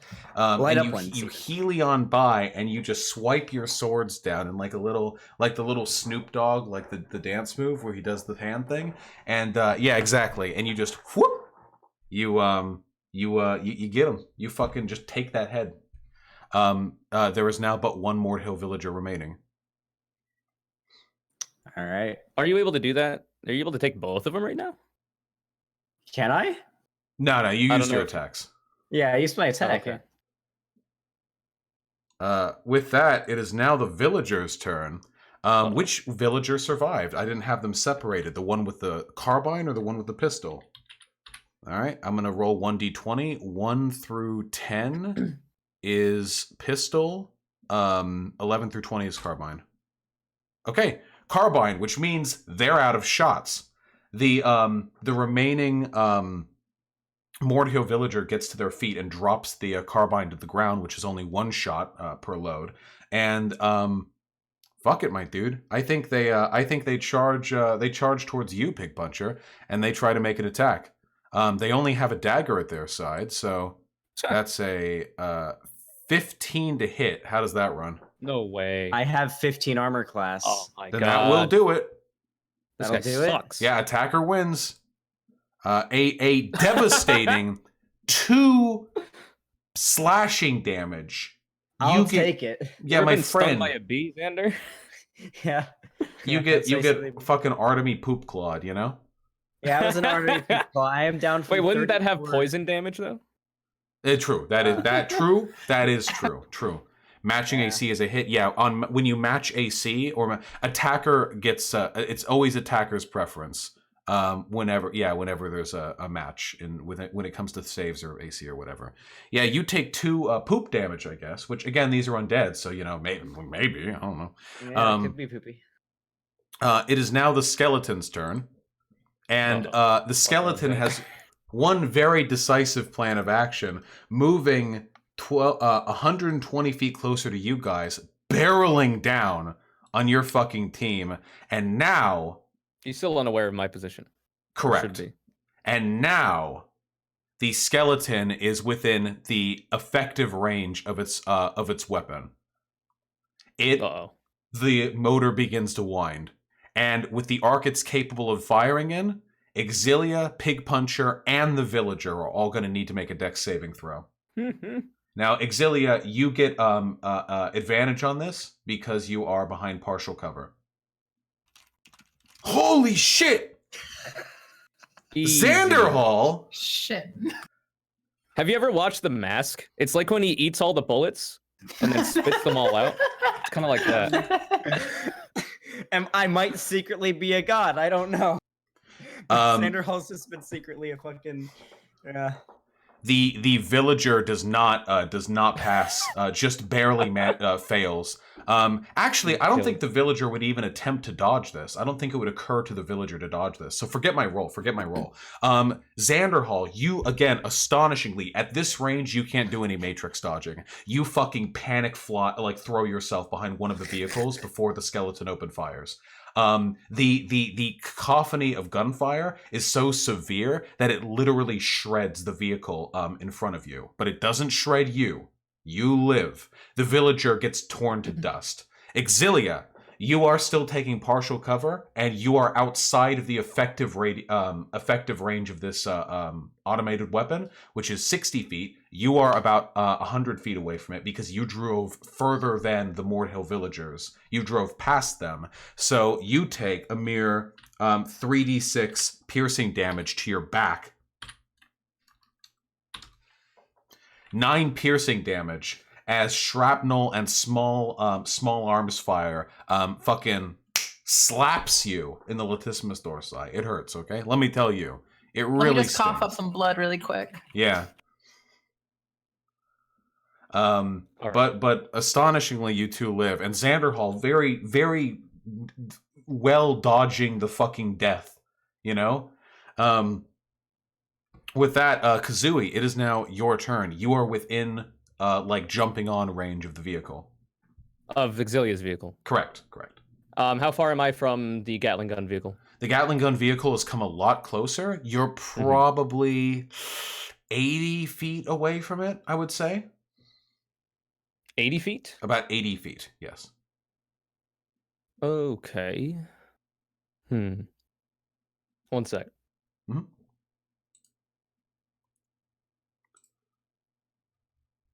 So what does it look like around there for cover?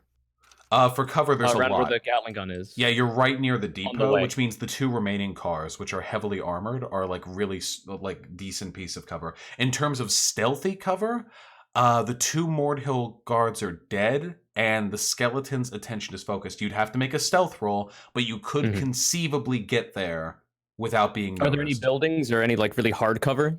No hard cover. Car would have difficulty getting around? It's 40 feet of open ground before the depot. Okay. All right. So how close are those armored cars to the Gatling gun car then? The Gatling gun car is about 30 feet past the 2 armored cars. Okay. So if I was to dash, my move speed is 35, so I'd have 70, right?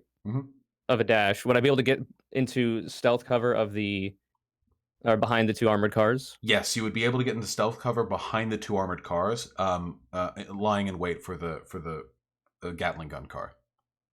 Okay, so I can use a key point and use dash as a bonus action. So I'm going to do that. Let me mark that in my shit. So I'll go down to 3 key points now. So I'll do that. I still have to make the stealth roll, right? Yes, you'll still have to make the stealth roll. I would have an advantage. You said his focus is not on me. No, yeah, I said advantage because his focus isn't on you. Yeah, that's a 25. Okay. That's pretty Easy good. Clap. Okay, so now, I do still have an action, but I can't really do a whole lot with it. 1 second. And I'm sorry, how fast can the armored car move? About 120 feet like per he turn. has been? About 120 feet per turn. That's kind of shit. Okay. I mean, they're not modern hot rods, you know. They're heavily armored. Oh, I meant for me, like that's much faster than I would. Oh, yes. Well, it is much faster than a person. Yeah. So from here, can I make a perception roll to see in the general vicinity? I guess I'm being stealthy, so I'd have to be careful in doing this. Just to see if all of this noise has alerted anyone else, and maybe people have taken notice. The facility is like a mile away. I can say without a perception check that there is currently no evidence that they have like taken notice of this incident. But beyond that, there's almost nothing to take. The high fence obscures almost everything. Okay. So from where I'm at, I would want to be on the side that they can't see me, but I would also want to be able to, if I needed to, jump on the back of the Gatling gun car. If it was to try to drive past me. Is there any action I could ready here's what you could or... do. And we're stretching the D&D rules to their limit, but I think this should be allowed because this seems fair to me. What you can do... It's also cool as hell. Yes. You passed the stealth check. What you can do is you can get in cover behind the armored car, which you already are. You passed the stealth check. You can do that. And you can prepare an action for that, like for when the conditions are met, you will jump onto the car. The condition being if the car moves like within range of you being able to jump onto it. And even if that happens, you would still have to make an acrobatics check to make sure that you get onto this moving vehicle with your jump. But if you did that, you would be able to jump on them in between turns effectively, meaning that the beginning of your next turn would have you already on the vehicle having boarded. Okay, and to make this even more convoluted, so the way this car is set up, there's a skeleton on the top, and then there's someone in the back. You said there was a flatbed on the back of it too? The skeleton's on the flatbed with the machine gun. Okay, and then in front is the cockpit, I guess, with the villager, where they're driving, yeah. Just think of like a truck. Yeah. Okay, so I'd reasonably be able to get on the back, perhaps without the skeleton noticing, but he probably would. But I would be not in the middle of them too. That is correct. You would not be in the middle of the two of them. Also, the front part of the car is closed in. It has a roof over it. So even if you were like to attract the attention of the person on the front, there's nothing they could do to interfere with whatever's going on in the back without fully stopping operation of the vehicle. But I would be able to. Am I able to see them through like a back window or something? You don't know whether or not there's a back window that leads into the cockpit of the car. Yeah. And I'd likely know their positioning anyway, so maybe I could do some weird stuff. Okay, sure. I'll ready the action to jump on the back if I need to. Okay. And I want to be in a good position to do that, if possible. So yeah. All right, duly noted for sure. Hen, you are up. How far away am I from them now? You started later than everyone else, so you'd still probably be like a few turns away. Yeah, so how far? 250 feet? Maybe 200? How far away from the Gatling gun? About 300 feet, since the Gatling gun car is still on the other side of it. Okay, yeah, then I'll just dash. Okay, keeping it going. I have to get in with 120 feet to attack the Gatling gun. So, yeah. Exilia, you are up next, and this will actually be the final turn for this session. What do you do with your initiative roll of 1? Powerful roll. I'm going to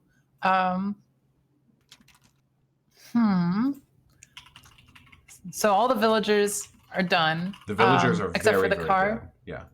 Right, except for the car with the skelly man on the back, right? Yes. I'm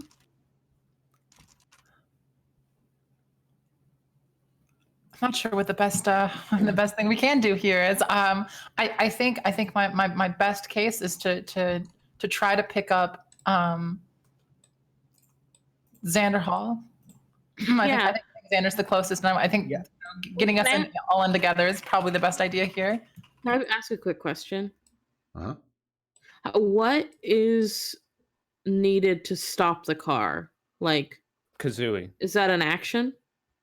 I have a plan. To stop a vehicle, just using regular like vehicle rules, like you can just stop it as part of your action, unless it's like. Well, I was just curious about Exilia being able to like slow down, pick up Xander, like Oh, you mean that one? Like, would that be one turn or not? I would say that picking somebody up in this vehicle would probably. I'd say I'm winging it here because I don't remember all of the vehicle rules for D&D, but I would say it probably cuts out half of your movement for that turn. The process of stopping to allow someone to come on, assuming they're coming on very quickly, like they're literally just jumping in as fast as they can. That would probably cut half your movement because you'd have to slow to allow them to do so. Unless you want to go full speed and they can jump in while you're driving, but that is much riskier. Could I make it that far? Could I get Xander Hall? Oh, you're very close. You're very close to Xander. That's what I thought. And Kazooie's sort of close, but was going to hop onto the other one. Yeah. So you're doing your own thing. If you pick up and try to head towards him. If you pick up Xander Hall, that'll be the end of your turn though, because Xander Hall has already used his turn. So effectively, that would be like after Xanderhall is done not dying to the hail of gunfire, he gets on the car. But it can only resolve after he's done that, meaning it would have to be at the end of your turn as well. All right, sure. Well, then I'm gonna try to head that way to pick Xanderhall up, but I guess it'll end there. Gotcha. Okay, this is fucking... So you barrel out with the car. You attempt to run over the Mortier villagers, narrowly avoiding and then not avoiding a hail of gunfire from the skeleton truck before zooming around and diving your car behind the desiccated remains of the other armored cars to pick up Xanderhall. Kazooie lies in wait behind the other armored car, waiting to jump on the fucking the skeleton wagon, and Hen is Mr. rushing Bones' in. wild ride, if you will. Yes, exactly. And Hen is rushing in as quickly as possible to save the day, though she has already indirectly saved Exilia's life. So there's there is also that. Desiccated cars, how does that work? Listen, words, okay? Bigly. Thank you guys so much. I'm sorry it's been so super duper long since we've last done Theater of Consumption stuff. It's been really hard for me to like find the time and energy to like do DMing prep stuff, especially since like there's a level of professionalism and preparation that is typically expected for a streamed campaign that isn't the case for like a friend campaign. But you know what I mean.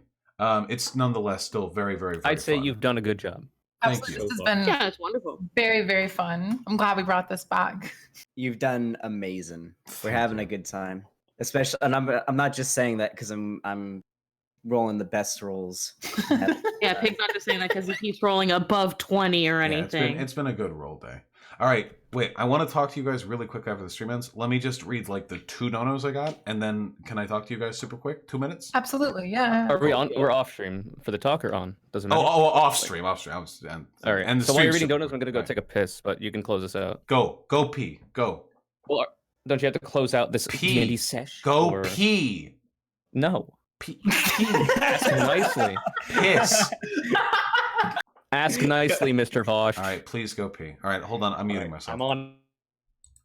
All right, Pepe laugh. And thus we conclude another beautiful session of Theater of Consumption. Something I enjoy very much, very, very much, super much, one might even say. So thank you very much for being here for that. Let me go over super quick the donos that I got. Sake Tanuki with the $5. Hooray! The no dono reading stream is almost over. More politics/gaming streams. Yeah, we're getting there, comrade. Okay, we're getting there. More politics tomorrow. It's the train never stops. Okay. Tracksuit Mafia with the $5. One question I've always had: what is the stuff to the right of you on your desk? Oh, here. We have a mint tin, an empty mint tin, almost empty mint tin, my audio mixer that I use to make this microphone functional, a plastic bin full of cough drops, a remnant from when I had that persistent cough, a small baggie with candies in it that's a remnant from Christmas, just a cute little ornament from a friend of mine, Max, the audio connector cable for iPhones that don't have the audio jack plug, 2 Blistex medicated lip balm tubes, a nail clipper for toenails, because my fingernails are really big, and I think this has a Target gift card in it. That's the gist of it. Alan Hannigan with the $2 TY for streaming while I'm at work. Much love, dude. Hey, the pleasure is mine, comrade. The pleasure is mine.